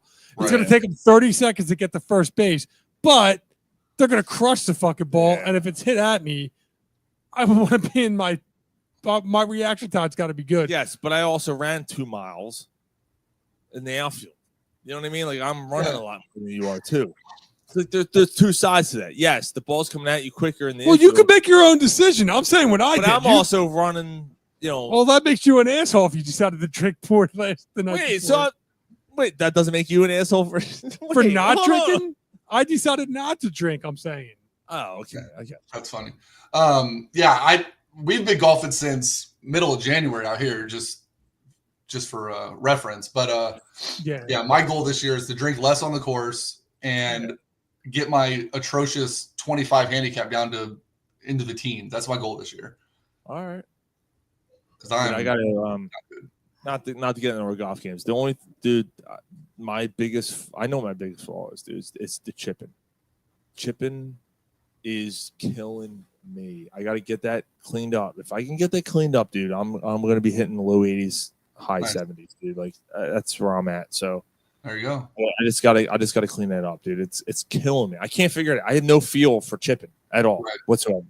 My issue is all those years of baseball, my inside out swing kills me. I hit the ball about, I don't know, 275, 280 off the tee with my driver, but the problem is it goes 150 straight and then another 100 to the right. So that's my big thing is I got to work. I got to get my slice fixed. Slow it down. And I got to start stretching and like loosening up because I have zero flexibility. And by like the fourth hole, my back is so knotted up, I can't swing the club anymore anyway. So I mean, you know, everyone says, shut the fuck up with your fucking advice and you're not a dude, slow it down. Yeah. Slow it down. Keep that front arm straight, dude. Slow it down, keep it straight. Hit the ball and And you're gonna be like, and let the technology take over, and you'll be like, oh shit. Right. It's dummy wonders. Well, I mean, it makes sense, right? You look at like the old guys that go out there on the course. Yeah, they're not hitting 300-yard bombs, but they're also in the fairway, in the fairway. You know, right? I hear that every fucking time that anybody talks about a golfer. Them old guys, all they do is hit it right down the fairway. Yeah. And you know, yeah, they finish, you know, the hood of 90, the hood of 94. Cool, that's great. Guess what? A 94 is an above average golfer for a weekend golfer. Like that's, you know, an average golfer is hitting in the hundreds. Yeah. That's what an average Well, I mean, golfer they hits. say that like the goal of a golfer is to hit their age. You never heard that before? I can't hit a 44. Well, no, you can't. Although I hit You're a not 44. 44. Shut up. I'll be a 44 this year. You're lying. I swear to God. I'll show you my score right now. I say that, and I said that jokingly. 44 and a 9. Both. Oh, no I shit. hit a 44 on the front and the back. No even. shit. Yeah. That's funny. But you're not 44 now. You're I will 43. be in August. Well, that doesn't count. You're not, I thought you were around my age or younger. What are you? I turned 39 today. Fuck no, man. 44. Yeah, last year of my youth is what I keep telling people. Dude, it ain't that bad. Trust me. I mean, you know what makes me feel a lot older though is I have a senior graduated in 3 months, and I'll have a junior next year. No shit. Yeah, dude. We started later. I got one more. I got one more year before my son's in double digits. So I'm, you know, thanking My my daughter's gonna be in double digits in like 3 months. Yeah, dude, that's crazy. And it flies from there, man. I'm telling you right now. It already flew, I'm sure, but it already flies has faster. It already has flown, man. Yep. Already has, dude. The crazy part, talking about the show, and this ties in. Both of my kids, were born on podcast nights. So Connor, my son, was born. We were outside after a show doing a bonfire, which is our thing. It used to be our thing after the show. Right. We gotta bring that back. After the show, right. There's no fucking way you're bringing it. These guys are out of here by like. That's true. You and I can fucking do it though. If Mark's here or whatever, hanging out back, and then I get a yell from the upstairs. Babe. I come running in upstairs. I think it's time, and she's keeled over on the bed. I'm like, yeah, I think you're right. You gotta go. Sean's fucking drunk one eye. Like, dude, it was, dude. And then going into bed, going into the hospital, like fucking like we're gonna leave you in one room to pump out the alcohol. They hit him up with an IV on the bed next to her, flushing out the fluids. So that was the first kid. The second one, we're literally doing the show. We're doing the show. And she's like, I think it's time. And I'm like, I come down and the guys are doing the show. And I'm like, guys, I gotta go. In my house. We're here in my house. Guys, here's how you close up the show, and please lock the door. Okay, cool. We roll. And she was born that night. That's crazy. Both nights were Friday nights. Well, she was technically a Saturday. Or no, she was Friday. Connor was technically Saturday because he rolled in the next day. Yeah. And I bet you that show where she came in during the show, it was probably one of your like most viewers, most activity, like one of the best shows rolling. You're like, well, I gotta go now. And then I listened back to it, and these motherfuckers, I can't believe they left with my kid. Like, yeah, they're making all these. Remember that? Do you remember that?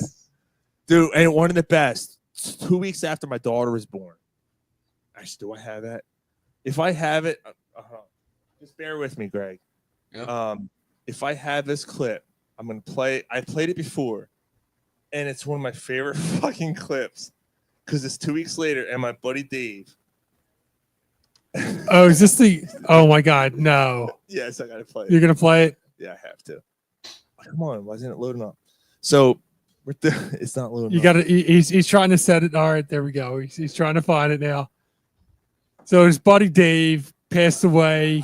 I found it. He's he passed away of COVID in 2020. Like one of the craziest characters. Just all right. I'm gonna. But this is. I'm gonna take a piss. I'll let you play it out. There's two of them. There's 2 clips. All right. So the first clip. So my wife tried breastfeeding. Okay. So hold on. We got a request here. My sister's saying one of the best clips ever is my son saying Dallas sucks. Dude, my son's like a year old. Here he goes. Dallas sucks. Right? Dallas sucks. Is that what he's saying? Dallas sucks. That's what he said. Yeah. That was his first phrase. His first word was daddy. The second word was mommy, and this third was. Dallas sucks. That was You're it. raising them right. That's one thing that Niners fans and Eagles fans will always agree on. Absolutely. All right, so here I got 2. This is a 2-parter. Okay, this is the whole conversation. Here we go. Stop. I haven't seen Quinn in a while. I want to go up, say hello, or whatever. Pepperoni. Right across your fucking face. I didn't know she was on the team. All right, so Did they call it a team? all right, so here's the thing. My wife's breastfeeding. All right, so he comes up and she's breastfeeding and she's got a blanket, and this is where Dave. Can you hear it? Okay. Yeah.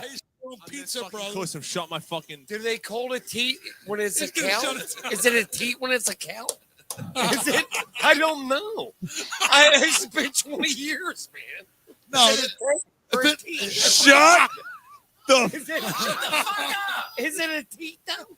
I'm just asking. I'm not even asking, really. I don't even want to chime in.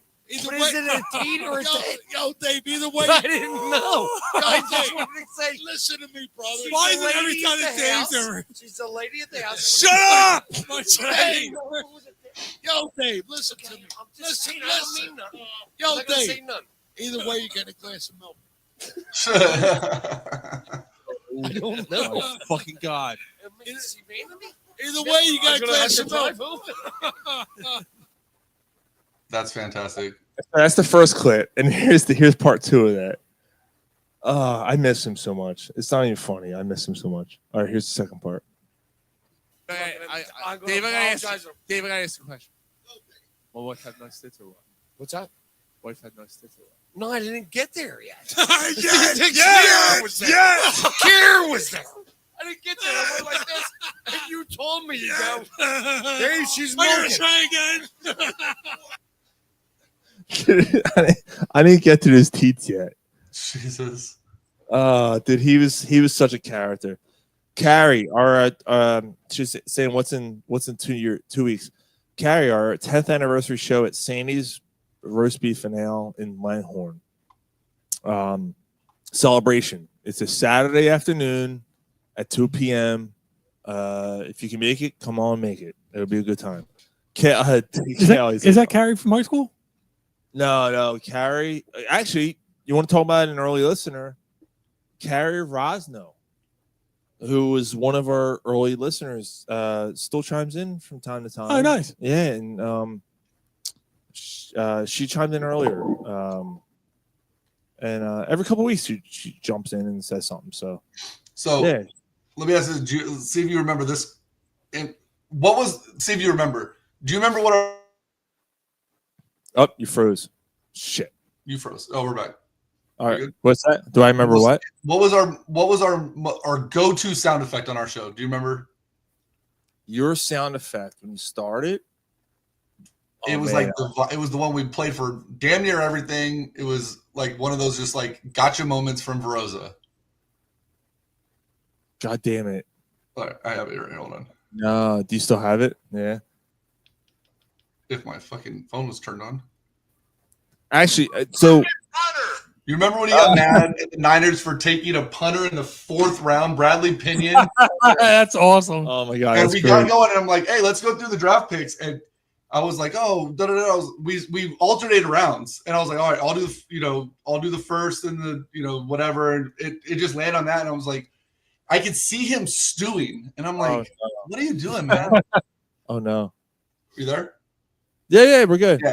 I can see him stewing, and I'm like, dude, what is wrong? I'm like, who did they take? And he's like, they took a fucking punter. And I'm like, clipping that. That stayed on the show forever. It's like my bunch of child. One of our earliest ones. So when we first started doing the show, you probably remember, it was we used to do it Saturday at noon Eastern time, and it got to the point. I actually, I'll tell this story in a second. We had to switch it, and I'll tell that story in a second. But Ron brought double IPAs, and it was the first time I ever had a double IPA, and we got completely smashed. And the show became a complete free-for-all. It was awesome, where we talked about Sean Kemp and how he had kids all over the world, and he named them after countries he conceived the kids in, like Tokyo Kemp and Bonsai Kemp and London Kemp, and it was ridiculous. And got to the point where Mike let this one out. Bunch of childs. So that's probably, I think it's safe to say that's our first like actual sound clip. I'm pretty sure that's definitely the oldest on this board is Bunch of Childs. I'm almost certain that's the first sound clip. So I actually found my iPad from when we used to do the show. It's like an iPad 2. Like, it's old as hell. Yeah. And it still had the soundboard and all this stuff on there. It had like our Factor Crap. It had all of our bingo or bullshit what we used to play and all those things. And I have to get a charger for it and try to reload some of those sounds up and see if there's any of the old shows on there or whatever, because I don't know where any of that stuff is anymore. It's been so long. Well, it's funny because Greg, you actually, now I think about it, Greg actually is the one who hooked me up with the program that we use. Boss Jock, all right? Is that the one? I can't believe it still even is around. Dude, and it's improved and all that stuff. I mean, I don't know how many pages of sound effects now. It's ridiculous. I go through the show and I can't even find enough clips to even play. Right. And there's so many moments, and it's 10 years. And it's in those perfect moments where it would be the best thing ever, right? And you're like, I couldn't find it. The moment's gone. Yeah, it's fucking, yeah, exactly. It's about as fucking casual. Yeah, we started writing down times. It gets crazy, yeah. It's yeah. But what was I just gonna say? You were just talking about something. I don't remember. I don't remember. I don't know. So what's next for you Yeah. guys? You've made it 10 years. Your butts holes. What's next? Where do you guys go from here? We're not sure. Not sure, man. That's a good question. We might be slowing it down. I don't know.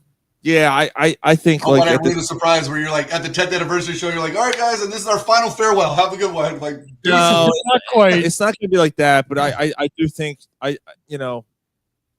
we're not going to be ramping it up. That's for sure. I think at this point, like you hit it on the head, dude. Like we all have kids, dude. Like it's fun, and you guys, you and Gary, one of you guys mentioned it earlier. It's a Friday night, but you said it earlier. Instead of going to a bar, but then there was something that Gary said earlier. Is like, what else are we gonna do? Right. And he's right. Like it's we talk sports, and I enjoy it so much. I enjoy. I miss talking sports. My wife's tired of hearing me talk sports. I needed, I was like, man. Like all of us. You can talk sports with coworkers and stuff, but it's just not like you got to find that like. I work at home. I don't have coworkers to talk to. I got my wife. She's the only one that gets to listen to me. Yeah, I mean, I'm sure that you got like video chats or like text. Yeah, things. but I it's got not the that, same as being able to just voice it out and rant. Right. And things. And even those video, like it's not. You don't find the avid, like it's so rare that you find somebody that passionate about sports the same way that you are. That's Dude, like right. that you talk to frequent enough to be able to.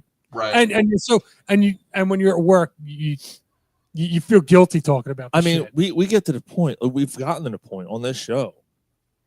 I'll bring up a couple moments now. Like we've almost ended up in fist fights. Yeah. Talking about sports, and because we're so passionate about it. So there was a time when Mike and I we were at a remote show. I think it was the Sam Bradford trade. I was right about that one. You were, and we were fucking screaming at each other. And Mike gets up and fucking walks away from them. And everyone at the bar is like, and it's it's out there for everyone to hear at the bar. And everyone's like, what the fuck? And we're yelling at each other. We're screaming at each other. And we calmed down. And him and I were fine. Mike and I have known each other for fucking 25 years, and like we're good. More 30 than that, yeah. years. Shit, 30 years, and we're good. 30 fucking 2 years, I think. Something like that. And but there's been times with Ryan. Like Ryan's very emotional. And he'll be the first to admit that. And I mean, there's been times where he walked out. Like not that long ago, 2 months ago, he walked out and then came back. What the fuck? Like, what are you doing? Even afterwards, I'm like, what are you doing? Right. Yeah, I went out and I sat in my car and I'm like, what am I doing?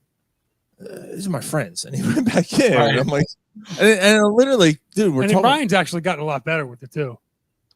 He's gotten better. I don't know, a lot better. He's gotten better.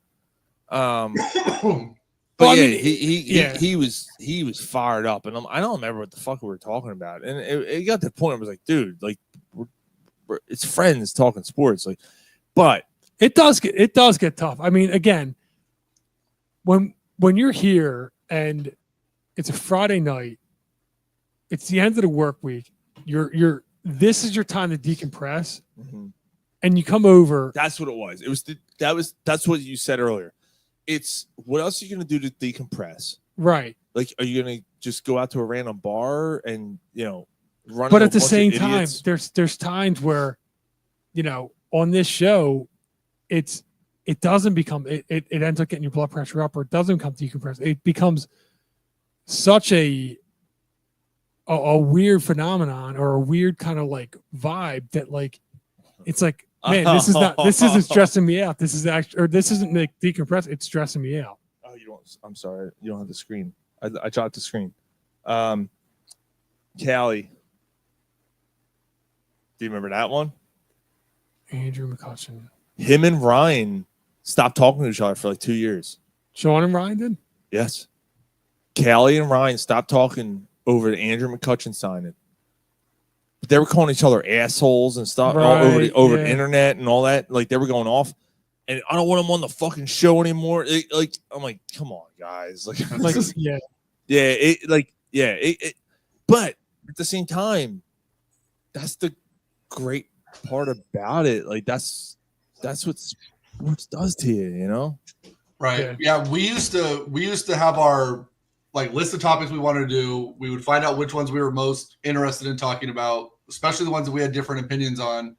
And then we had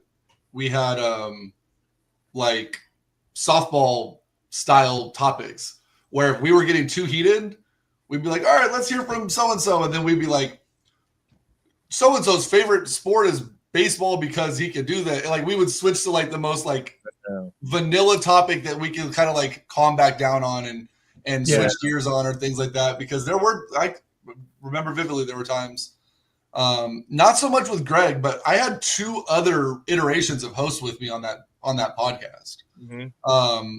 And one of the guys, the very first co-host of mine, we ended up parting ways with him because he was so just opinionated, set in his ways. But it was so irrational opinionation that he can never be swayed. And it was like, bro, even if I give you cold hard fact about why something was, it was like that way. Like, he was a Raiders fan, he was a Kings fan, a Giants fan, but you can never get him to not just sugarcoat everything. Like, everything's fine, everything's going to be great. Like, it was never any criticism. And I was like, bro, we can't do this anymore. Like, it's not going to work.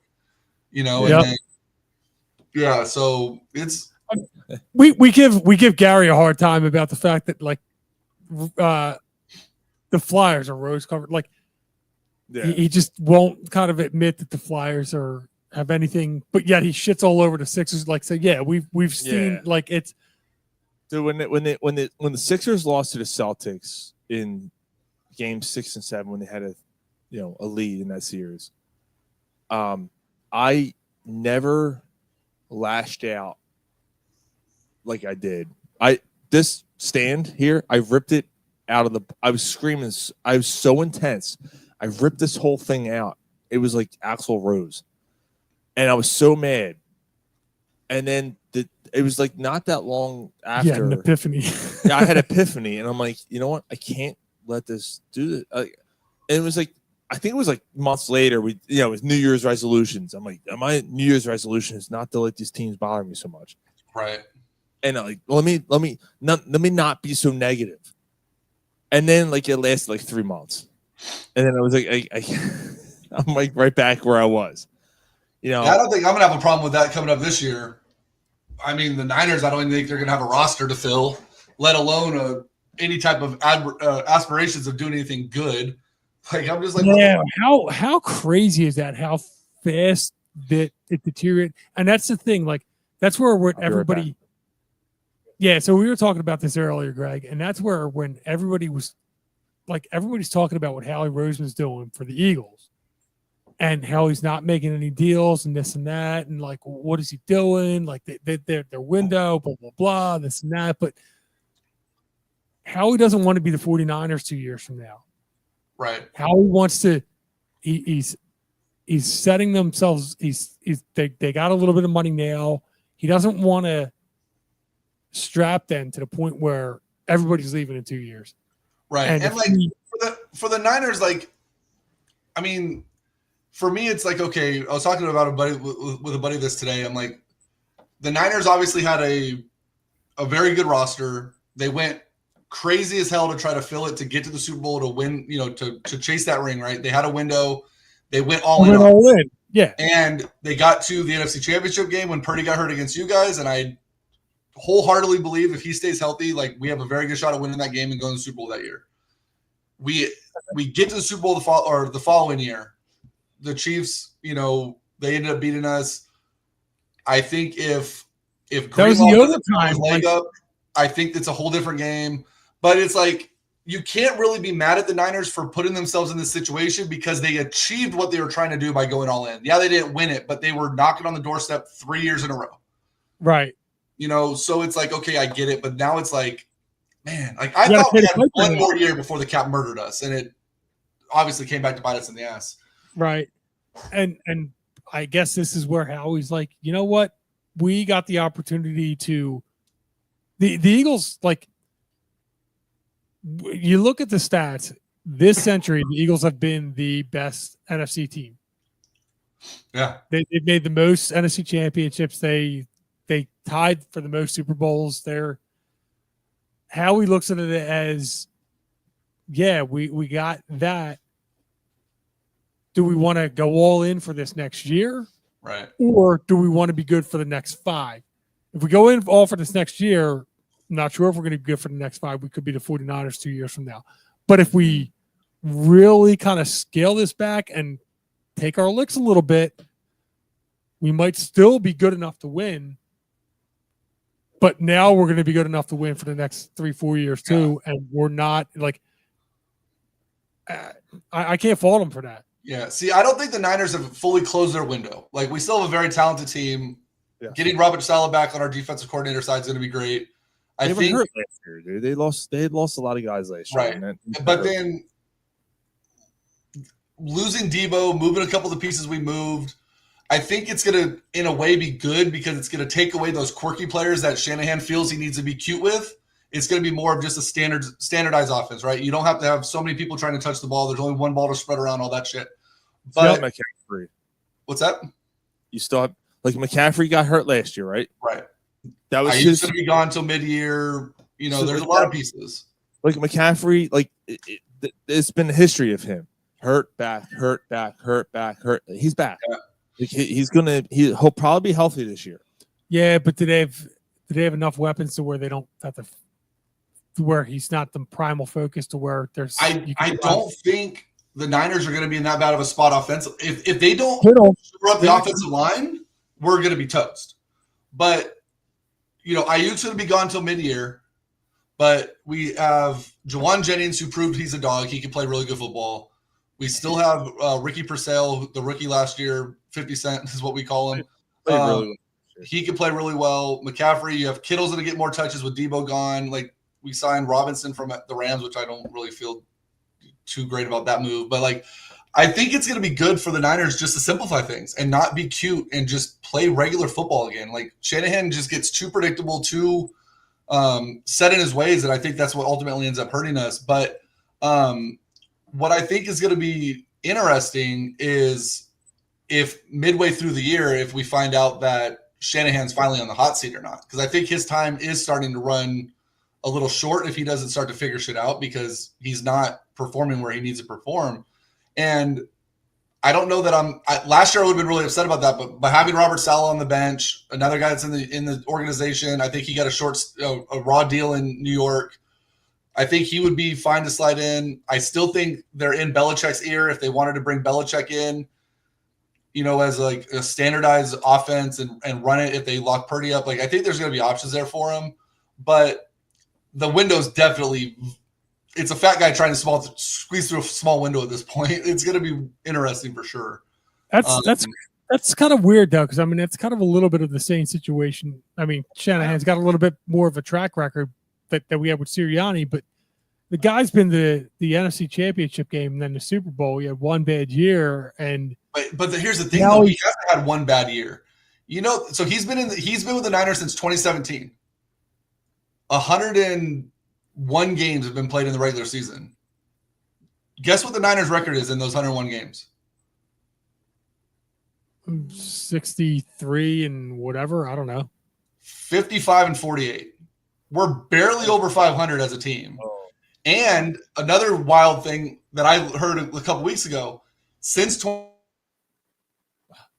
it to the NFC Championship game or beyond, or missed the playoffs completely. They've never had anything in between. It's feast or famine. Like, there's no middle ground. We're either fucking atrocious or we're knocking on the doorstep of the Super Bowl, and that's it. Like, it's really a weird dynamic we got going on. I'm actually surprised that that record's been that close. I thought, although even thinking about it, like, I was out in San Fran in 21, and I remember it was a Sunday. I was out there for Metallica, and it was a Sunday afternoon. I was down at the wharf, and everyone was wearing the 49ers jerseys. And now that you say that, like, I remember the 49ers being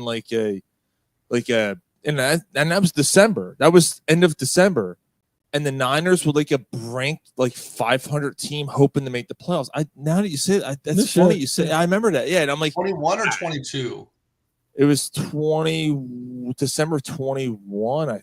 So that was before the Trey Lance draft. So they drafted him. No, they drafted him in 21. So that was the Trey Lance year. Because we got Garoppolo in 20 or 19. They were 0-8 when they traded for Garoppolo. Like, it was a terrible start of the season. They were tanker. They were like around a 500 team. They were trying to make the playoffs, and they ended up making the playoffs that year. Which means we made it to the NFC Championship game that year because it's either been better further, That's right. Yeah, yeah. But yeah, it's been weird with them, and it's just, I don't know. So I get to finally go into a season with tempered expectations. The Giants are playing out of their fucking mind in spring training, which means they're not going to do shit in the regular season. The Kings can't to pull their heads out of their asses. I'm a San Jose Sharks fan, and everyone knows how bad that is. I get to be mellow this year for sports, I guess, finally. Well, that's us. That was us with the Flyers and the Sixers. It's bad. At least the Sharks have a really nice fucking young star out there, man. Yeah. Well, apparently the Flyers apparently too, right? They do too. Yes, they do. There's out of the same draft class, those two guys are. Yeah. But I'm curious to see what the Eagles do next year, though, because you guys have lost a lot of players too. Defensively, we lost a shit ton. That's what we're saying. Half the defense is gone. But you guys have brought in not the same level talent, but you've brought in players that are close. That's what we're hoping. We lost Greenlaw. We signed a special team linebacker from the Cowboys. We signed two journeyman safeties when we lost Hufanga. We got rid of Juszczyk. We got rid of, we traded Debo. We got fucking Robinson from the Rams. Like, we're not bringing in We haven't brought in any talent to fill what we're losing. We haven't brought in anyone. We are hoping, crossing our fingers, praying that the guys that were behind them are ready to step in. Yes, Right. that's the big thing. The young guys that they've drafted over the last 2 or 3 years are ready to step up. They And again, you got to give credit to Howie for that, though, because he was forward looking enough to figure out, like, keep turning this over, keep having guys ready to replenish the cupboard, like Right. when they're ready to leave. Having Jalix Hunt to replace Josh Sweat, right? Having a Jarmu to like, that's still like he's going to draft another defensive tackle this year. Having Ringo like waiting in the wings, having to like. None of these, like, not all these guys are going to work out. They're going to have to have to figure out something in the middle of the And that's season. kind of the situation with the Niners too. Is we let a lot of old guys go. We have a lot of young talent come in that we dropped. Our last couple of drafts have been really good. But what's wild to me is I don't know. They're saying they're super far apart on Purdy as far as the deal goes. Yeah, I'm surprised it wasn't not done. expecting that to get done till like May. That will get done. It will get what done. What do you do with somebody like Purdy? Like, what's your thoughts on Purdy? I think he's a pretty good quarterback. I know, Sean, you weren't the biggest fan. I think he's an average quarterback. I would say he's good. He could work toward great or elite if things work out right, but I wouldn't call him that elite status like a lot of people want to call him now. I would say he's definitely better than average. He's where, I mean, Kirk Cousins. I would take him over Cousins. I would take him over Cousins. Okay. I think he. I put him on a level of. I think he's like top 10. like Justin Herbert, like immense talent, just needs to figure it out. I put him ahead of Herbert. Wow. Yeah, that's what I'm saying. But he's on that same spectrum where he's going to be a great quarterback if he could just get his shit together. Like that's where Purdy's at. Yeah, he's definitely top 10. He's like an early. And this is going to kind of sound stupid, but hear me out. He's a early Josh Allen, where when Josh Allen was mediocre, like showed greatness, was good, whatever, he was good, and then all of a sudden he just like blew up and was like, oh fuck, there he is. He's the first 4 or 5 years of Josh Allen where he had no weapons around him, so you're like, what the fuck's going on with him? And then once he hit his groove, you're like, holy fuck, Josh Allen's fucking amazing. Yeah, I don't think he'll ever. I kind of hear what you're saying. Now, I don't think he's gonna ever get to a Josh Allen level. Like, don't get me wrong on that. But what I'm saying is he's in that weird gray area where it's like, is he or isn't he? But I think he is kind of situation. Yeah, I mean, Josh Allen. I guess Josh Allen was the difference. I guess between it's going to be Josh Allen was a first round pick that was the tremendous arm strength, huge guy, great running quarterback, had all of the tools, just couldn't put it together in those first 5 years. Where Purdy was more, Purdy's doesn't have the size, doesn't have the arm, but Purdy has the accuracy, has the smarts, he has the vision. Like he is that guy. It's just I need Purdy to show me that he doesn't need a super team around him to be that guy. And I'm not saying that he's only good because of the super team, but prove to me that you can take that next step if things go wrong, if you have a depleted roster, if you're going to be there kind of situation. I hate to say this, but I can't. I'm trying to think. I'm looking around and I'm looking at the league, and I would say this. Just forget about the Super Bowl. Would it be comparable to Jalen Hurts? No. Why? Hurts before he won the Super Bowl, maybe. Because it wasn't until this year that Hurts took that big step and really put the team on his back and really proved to be that guy. Hurts actually carried the team to almost win the Super Bowl before the first one. Right, but what I'm saying is this was the first year, I think, or at least in my opinion from the outside looking in, where Hurts had the immense talent, has done it at times, but this is the first year where he consistently, in my eyes, was like, fuck this, I'm doing this, let's go, and brought the other guys up with him. Like, I feel like Hurts was like really took hold of everybody this year rather than just trying to prove the doubters that he's that good.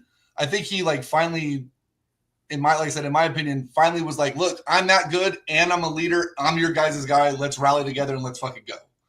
I kind of had like that feeling of him kind of being chip on his shoulder about himself kind of thing for a little bit.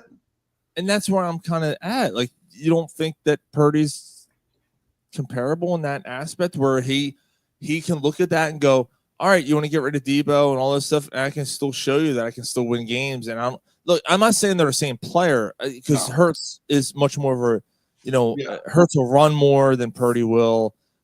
Purdy might be a little more accurate than Hurts is, but the same kind of mold where they're kind of sitting there. The two of them are going, we have something to prove, and I'm going to prove it. Like that. Right. I don't know. No, I would agree with that. I think it's the hard. Good thing I think about Purdy, and especially with this big contract looming, is I don't get any sense of the fact that he has that big ego of "fuck you, pay me." Like, I think he's going to want to very much be, hey, you guys took a shot on me. You guys saw something in me. I'm going to take a team-friendly deal as long as you don't like try to embarrass me with a low number. I just hope that his agent or whoever's representing him in these negotiations has that same mindset, because I could easily see it going sour if the wrong agent gets in his ear and goes, no, you need to be top 5 paid quarterback. You need to be a $55 million a year quarterback, whatever. And it blows up and then he's gone, I don't think that's going to happen. I don't think that's going to happen. I think Purdy's going to end up being a 49er for the next 6 years. Yeah, I would hope so. I mean, it's the first.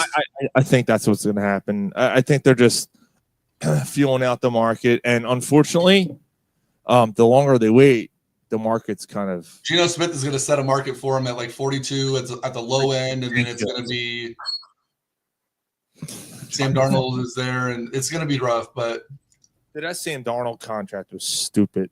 Yeah, absolutely. I don't, dude. The Seattle Seahawks, and obviously being a NFC West, they traded Smith. Right. I'm not sure that Darnold's better than Smith. Well, and what's funny about that is they traded Smith because he didn't want to be making $40 million a year. He wanted more than that, right? So they're like, oh, well, we're not going to do that. You're gonna get paid less, so we're going to move you. And then they go and sign Darnold for more than what Smith would have been making. Who'd they just get? Oh, they just got Cooper Kupp too. Yeah, they got Cooper Kupp, but they traded DK Metcalf and they released Tyler Lockett. So they're not any better. They have Smith, the Jigba, and Kupp, and that's it. They're not any better. No, yeah, I mean, I don't know. They're worse. They're worse. Yeah, so they're worse now. Honestly, Kupp is, a shell of what he was. A shell of what he was. They gave him a 3-year deal too. Darnold, to me, benefited from just being in a new system and once Jefferson to throw to, having Jefferson, and once the book got out on him, that was the end of that. They completely fell apart at the end. Yeah, I mean, Darnold was That's insane that he got $100 million contract. That's fucking stupid. Darnold was the lightning in a bottle, kind of caught lightning in a bottle for, had a 10 straight weeks. Weren't they the team? And also, wasn't Minnesota the team that won 7 games by less than a touchdown? 3 years in a row now. They've done that. Right. Where they've won double-digit games by 1 score or less. And they're just, they skeet by on the, they skate by on the skin of their teeth. And they've continued to do that. I don't know how. I knew they weren't going to, I knew they were frauds. I hate to say frauds. I don't want to say fraudulent, but I knew they weren't as good as their record showed. I was not worried about the Vikings at all. Right. Well, I mean, quite frankly, no, I mean, it's not fair to say that Detroit was fraud because first of all, they made it last year. I'm not going to say this. Oh, we lost Greg. No, I'm still here. My camera's lagging, so I'm just going to switch the settings around so it's not trying to pull so much. I just got your text. But the, dude, your text, yeah. Where's my train? I lost my train of thought. But penises, yes. It's all about penises. No, so the Detroit got killed with injuries. I think that was the biggest reason that they lost in the first round. That and me, I don't know, it was Goff. Maybe Purdy's Goff. That's actually that could be a very good. Now that you said that, I would almost say he's kind of like a Goff hybrid. More than Goff than Hurts. Yeah, I think that's a better comparison. I would say like I said, like a hybrid of like Goff and Stafford kind of blended together. Right. He's got like the pocket presence and the ability to kind of sit in there and read the field like Goff has. He's got a little bit more mobility, and kind of that hard-headedness of Stafford. And it's just kind of like a good blend of the two of them. But what I like about Purdy, though, is he's one of those guys where he doesn't see that, like, he doesn't try to make the game bigger than the moment it needs to be. Like, he does what he needs to do. And I think he's aware of what he's capable of doing instead of trying to do too much. And it's just a matter of, I think a lot of it too is Shanahan tries to do too much weird shit. And it's hard for a young quarterback, especially with, predictability on defense of, Debo's in the game. Watch out for a run. Debo's in the backfield. We know what's coming. Debo's in the slot, but he's set back alongside the line. It's going to be a little bubble screen. Like it got so predictable that a lot of good quarterbacks wouldn't really survive in what was going on with him. And another big thing that I don't like about Shanahan is Garoppolo talked about this a little bit. Kirk Cousins talked about this early on. Shanahan he has his call sheet for each start of each half, right? 20 plays, and he doesn't ever seem to deviate from it. A great example of that was when Debo got hurt early in a game, early in the season. They put Juwan Jennings in his spot, and they still tried to run Debo plays for Juwan Jennings, which is night and day difference, right? But he calls 2 plays and gives them to his quarterback and does not want them audible in at the line if they see something different with the defense. It's either play A, play B. He doesn't give his quarterbacks the freedom to do that. And it's like, dude, hire a fucking offensive coordinator. Do something else. At least have someone up in the booth that could be like, hey, they ran something different. They're spying something. They're disguising something. He's so just like, we're running these 2 plays. If it works, it works. And it's like, you have to give your guys some leeway to be able to be like, hey, this is different. Those plays aren't going to work. Run something else. And he apparently doesn't give his quarterbacks the freedom to do that. And I think that's a huge hindrance to the development and the confidence of a quarterback. Like, oh, you don't trust me? So what you're saying is you don't miss Chip Kelly when he was there? Oh, Jesus Christ. Is that what you're trying to say? No, where's not he even go down that offensive coordinator somewhere. He's offensive coordinator somewhere now Like in the the Chargers or something. Somewhere. I thought he's at like LSU or somewhere. No, he's back with the NFL Raiders. He's in the NFL again. Could be the Raiders. No, yeah. He just got hired back to the NFL. Chargers, Raiders, somebody like that. Offensive coordinator for the Las Vegas Raiders. Good God. Let me see. Yeah, he's with the Raiders. Offensive coordinator. Damn. Yeah. Offensive. Yeah. That's gross. I'm sorry. That was a good guess. I was an Oregon fan. Yeah, I'm look. a Ducks fan, and he was phenomenal when he was up with them, and I get it. And I was excited when the Niners brought him in because of that. Well, you said, hey, Google. Hey, mine showed up too, yeah. Under Pete Carroll. Which right. is actually the Raiders. Like it looked like the Raiders were starting to do something, and then Seattle, like it looked, so many acquisitions, and then you look and you're like, no, that's a downgrade. So there's a lot of talk, and Ryan Clark or whatever the fuck his name is on ESPN mentioned it, but I started researching it, and a lot of people were talking about it before him. Like he kind of talked about it like it was his hot take, and apparently it wasn't. There's a lot of talks that the Raiders may try to make a move at getting McCaffrey from the Niners. Because Carroll needs a running back to run that system he wants to run. And right now the Raiders don't have a running back room. If the Niners are truly in a rebuild and they don't think that McCaffrey is going to be able to stay healthy or whatever, they could cut $23.5 million off of the salary cap. No, they can get something. They can move him. Jordan Mason proved that he could be back in this league. Like he's a great runner. He played the well Niners are at 11. They could go out and they could get, Alshon Jeffrey. They could, they could get some running backs. Like, they could whatever. But I wouldn't be surprised if things the wheels start to fall off. Like you might see a McCaffrey deal this year. Denver apparently really wants to get him. They just got rid of Javonte Williams. He went to Dallas. Yeah. Javonte Williams went to Dallas. Him and Miles Sanders. Yeah. But like Greenlaw or the Broncos got Hufanga and Greenlaw from the Niners. And apparently they immediately were in Sean Payton's ear and was like, hey, keep an eye on McCaffrey. If they ever want to get rid of him, bring him home. Let him play where his dad played again. Denver's going to be nasty next year, I think. Their defense is going to be fucking wild. Denver's starting to build something there. And Bo Nix, I think, is going to be a. I like, dude. I like. I think aside from Jaden Daniels, I think Bo Nix is going to be the second best quarterback of that draft class. Yeah, but Denver's got something going on for sure. Absolutely, 100%. 100%. They're building something. I forgot about. Sean Payton has his ear to the floor. He's picking up these quiet free agents. They're kind of flying on our radar because you're not thinking about the Raiders, but I think the Broncos have something going there. I don't have any faith in the Raiders. No, I don't either. No, they're not a quarterback. No, dude, I had no faith in Pete Carroll. Pete Carroll had 1 year where he fucking did. Well, two, but then he fucked up the second one. Pete Carroll could save 1,000 puppies from a burning building. I'd still fucking hate him because he chews his gum with his fucking mouth open. I fucking can't stand that. And the bent over fucking stance when he's standing there. Like, dude, you got to take a shit. What do you? My kids used to do that when they needed to take a crap when they're playing in the yard. They'd bend over and like hold it. I'm like, what the hell's wrong with you? I can't stand him. Another rumor I saw, and I don't think there's any validity to it. Yeah. Multiple people were reporting that the Titans could have been having like internal talks of potentially looking at moving number one.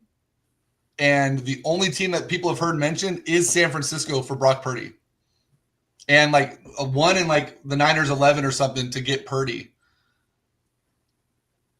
Huh. Oh.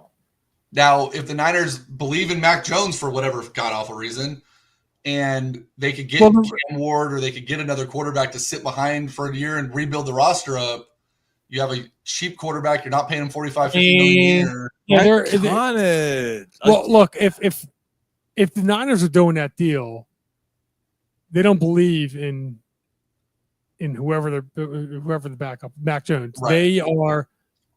They are now in full. They're buying time for if they were to draft someone up at that spot. I mean, you're saving money. You get a number one quarterback. You don't have to pay for Purdy. You get the golden goose of the NFL draft. Right. Now it's obviously a rumor, and I don't think Tennessee would. It wouldn't be that straight up of a trade. Like it would take a lot to make that deal happen. It would take more than just Purdy and dude. 11. I gotta tell you, if I'm Tennessee though, you're getting a guy who's proven. Yeah, but why wouldn't you take Cam Ward? I understand, but if you're getting picks along with Brock Purdy, who can play in this league, as opposed to a guy you don't know, think about it. It'd be a wild move. Yeah, I would. If I'm Tennessee, I'm contemplating that. It depends what the pick is. Like, so what are the 49ers? 11th? We have 11. So 11, Brock Purdy, and something else, right? It's got to be like next year's probably second next year's or first something. or second. Like they could have Ayuk too. Give him Ayuk with his bum knee. Whatever. Ayuk, Purdy, that'd be wild. But and then who has 2? Is it the Giants with 2? Who's at 2 this year? No, it's not the Giants. I think they're 3. Giants are 3. Patriots are 4. Who the fuck is 2? Anyways, like could be the Raiders for all I know. Yeah, I don't know. Like it could be one of those situations where like Carolina, maybe one of those teams could have something happen like that. You know what I mean? Like it could be Carolina. Yeah. Now Carolina won a few games though. Cleveland. Of course it is. Yeah. Fucking asshole organization. Right. I don't know, man. It's gonna be such a weird thing the rest of the season for Niners fans, like just sitting on pins and needles, wondering what the fuck's going on. I don't know. It's all right. stressful, even thinking about it. So, we've never done this late, and I'm just gonna do it because you're on the air with us, and we're gonna do this. And we're doing while you're drunk, and we gotta wrap it up. Yeah, we're gonna do while you're drunk because there are some stories we got to bring up. All right, and then we're gonna call it a show. All right, We're still doing the show. This is the longest show we've ever done. Which is fitting. It's fitting because there's the last show before our 10th anniversary show. Is it the longest show? Well, it will be. We're over 3 hours, like 3.5 hours right now. Yeah, I see it. I don't care. Whatever. Somebody tell me what the fuck is the difference now? That's exactly what I'm Where's saying. Jay at? Is Jay better be Jay's still listening? on. Oh no, he's definitely. You have comments? Yeah. Oh yeah. Why you were drunk? Where the fuck is it? It's not even here. I can't find the goddamn. How do you not look? I am not drunk, man. You're trying to make me drunk. It's time to catch up on some things You're out of you may order. have missed Do you think a six-pack is acceptable? while you were drunk. I'm drunk and I love cats. What more do you need to know? All right. While you were drunk, stories you might have missed. Sean got a job. Over the last Sean got a job. Sean got a promotion. No. And you know what? Gary's right. I wrote it down. Flyers have 6 first-round picks in the next 3 years. They have six first-round picks in the next 3 years. So they got 2 each. They have yeah. 7 or 8, whatever you said, in the first and second round picks in the next 2 years. Okay, anyway, while you were drunk, John Feinstein died, 69 years old. So I just want to go through his history, dude. This dude did a lot in sports. Sports writer, commentator, best-selling author, much like me. Well, he's in. Yeah. You guys are authors. You have that in common. Yeah, that's true. He was on PBS NewsHour for sports segments, CBS. He was on WIP, locally here. He did. Oh, that's right. Isn't he the one that did the I'm John Feinstein? He Right, did the that's him. the sports the like quick the sports update yeah. thing. Yeah. He did a big story on Coach K, racing activism and professional sports. Big time component of Major League Sports playoffs. The treatment of compensation for college athletes. He was a big part of all that. Authored more than 40 books. No shit. Seasons on the Brink was a chronicle of the Indiana University men's basketball team. And Oh, Bobby Knight. Yeah, he became friends with Bobby Knight. I forgot Bobby Knight died. But he said, I can't possibly overstate how important Bobby Knight was in my life. He said, he could be cruel. He could be downright mean. He could throw chairs. There could be times, but he was as loyal as a friend as you can ever have. I saw both sides. He also had other books, A Season Inside, 1 year in college basketball in 1988, Play Ball to Life in Troubled Times in Major League Baseball in 1993, Raise a Fist, Take a Knee, which obviously knows about that whole thing, and Army Navy. He did all kinds of stuff, man. John Feinstein, great author, great sports figure. 69's not that old, man. No, it's a good position too. Wow. One of my favorites. Yeah, it's a good one. Yeah, especially when there's a piece of toilet paper stuck in there. That's a good time. Second favorite position besides in, out, and back in again. I feel. Is that all it takes? Back again. I'm going to talk about Ovi. We haven't talked about Ovi enough. He's very close. Yeah, on Gretzky's record. I haven't followed how close he's been doing lately. So, let me give you the exact numbers right now. So as of last week, and I wrote this shit down. Wayne Gretzky's record is in doubt. Goals, Ovechkin. He is 9 goals away. 9. Wow. 886 goals. Gretzky has 894. Now, granted, take away Ovechkin's goals. Gretzky You could combine Ovechkin's goals and assists, and it still wouldn't match Gretzky's assists. So we he's still the GOAT. Like That's what I was asking. You said he's close to breaking his record. I was like, you're not talking total points, right? Because there's no way. Just the goals. But it's insane. No, dude. no one. See, here's the thing. We talked about this. Yeah. No one playing. Gretzky has more assists than anyone that's ever had points total. Yes. In hockey. It's insane. What's more likely to get broken? Gretzky's total points or Ripken's Ironman streak? Ripken's Ironman streak. Yeah. Yeah, I would go Ripken. And it's probably neither one of them are ever probably going to be broken. Right, that's what I'm saying. It's so wild to think that either one of them could be broken, but to think that Gretzky's that fucking up there, to think that someone just played like 1,300, 1,100 games, whatever the fuck it was. Gretzky is the most dominant. 2,300. Yeah, 2,100 or whatever the hell it was. Yeah. Gretzky is the most dominant offensive player of any sport in history of The professional sport. 26-32. 26. I said 23, 60 something. When you talk I was about going to like say 23, 69. when you talk the just GOAT because- of offensive players, yeah, dude, it's 100%. like Gretzky is far and away. There's Yeah. there's no like every other sport. There's usually a debate. You're like, oh, well, do you go Wilt? Do you go Jordan? Blah blah blah. Like, I get Jordan. There's no dispute, whatever. But like, you could still argue Wilt. You can still argue LeBron for some people. Yeah, I won't. But you won't. But like, it's Kobe. Kobe, other people complain, right? But there's no comparison with Gretzky.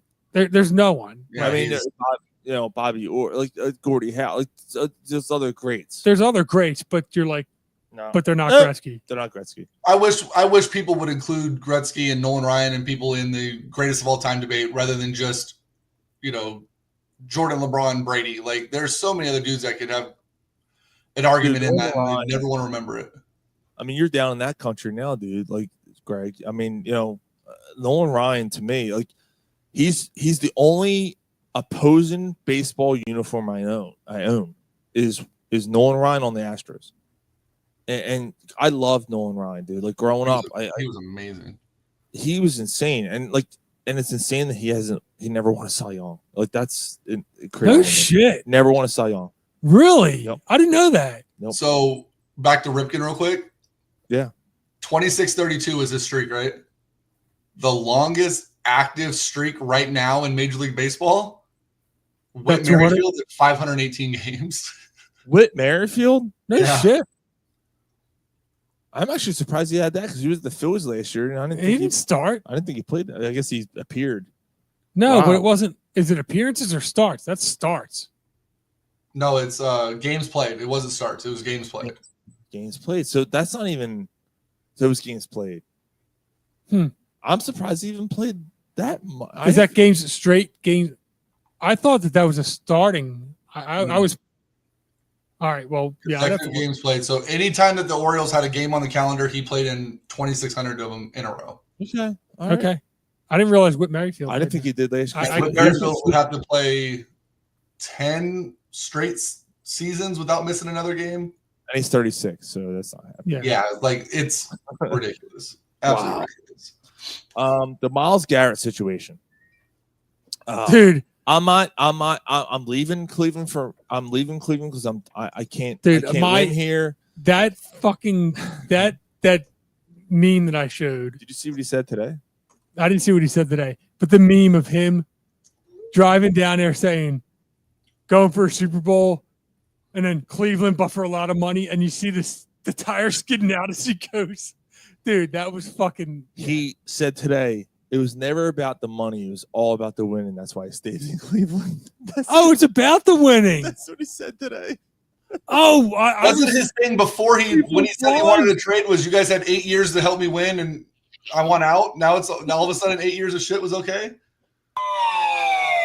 That's exactly what he said. That's so wild. exactly what he said. That's as bad as A-Rod when he said that he signed for $300 million and said it wasn't about the money. It was a fucking around, cunt. Just say it's about the fucking money. That's Right. exactly. Just that's exactly. at some point, like just say it's about the money. Say like, look, I'm gonna give him my all, but it was definitely about the money. Yep. Right. Dude, I don't know what else to say about it. That was a complete. When I saw that today, I went, "This guy's a fucking joke."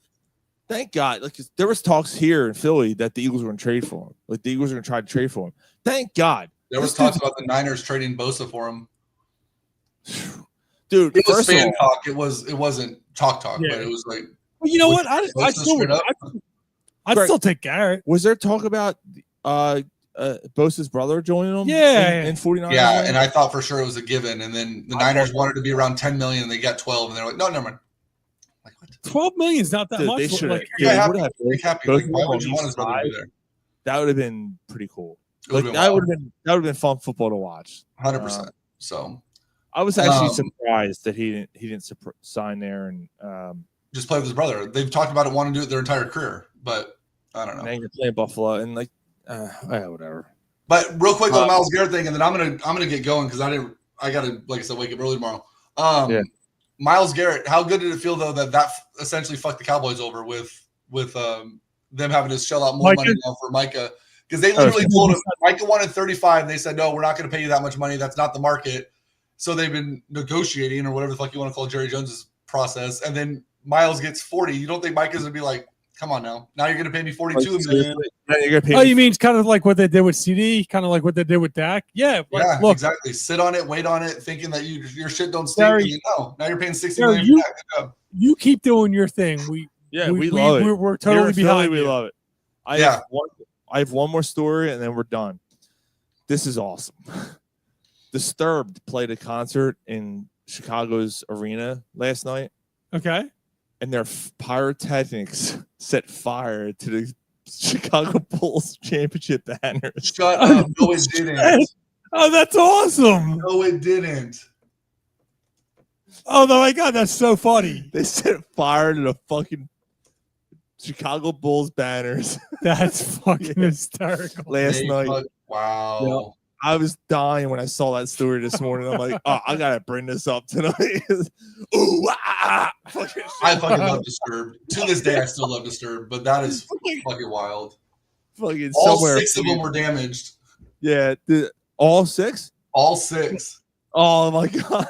Dude, it must have been right above the stage. It might have been like right where the stage was. Yeah, I mean, like obviously. So it didn't burn them. It didn't light on fire, but the heat was so close that it warped them and it like caused them to like crinkle up and damage every single. Oh, that's fucking great. What do they do? Do they keep them or they got to replace them? You know, I mean, they're gonna have to replace them. There's no way.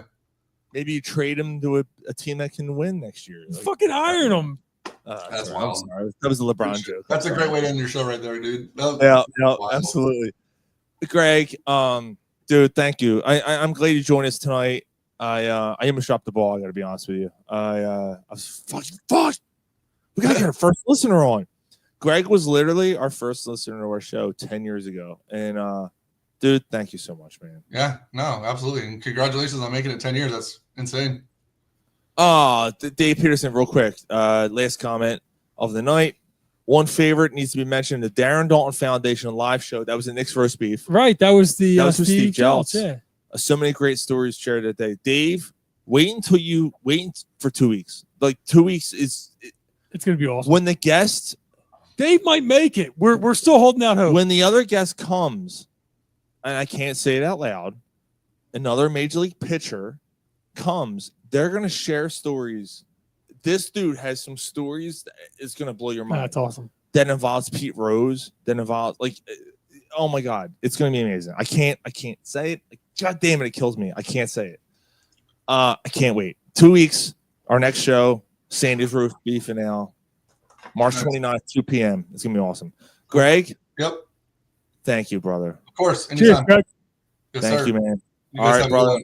We'll see you, man. You too, man. Later. See you, brother. Greg Bulls, to see you. I say that's enough. Greg, our first listener ever. And Dave, one last note. Dave, you know what? This is a somber note, but this is the way we got to end the show. On a personal note, when my wife passed away, Corner Puff Sports Friday night was just what I needed to keep me from feeling lost with no way out. Thank you guys for being there for me. Happy 10th, CPS. Thanks, Dave. Dave, thank you, man. I'm sorry, brother, and that sucks. But I'm glad that we're able to help. Yeah, dude. We're nobody, so I mean, we're not like but if we help, then that's awesome. Then we're your outlet that we offer ourselves as well. So. It's Dave, only like we know how. We're going to pay homage to you, brother.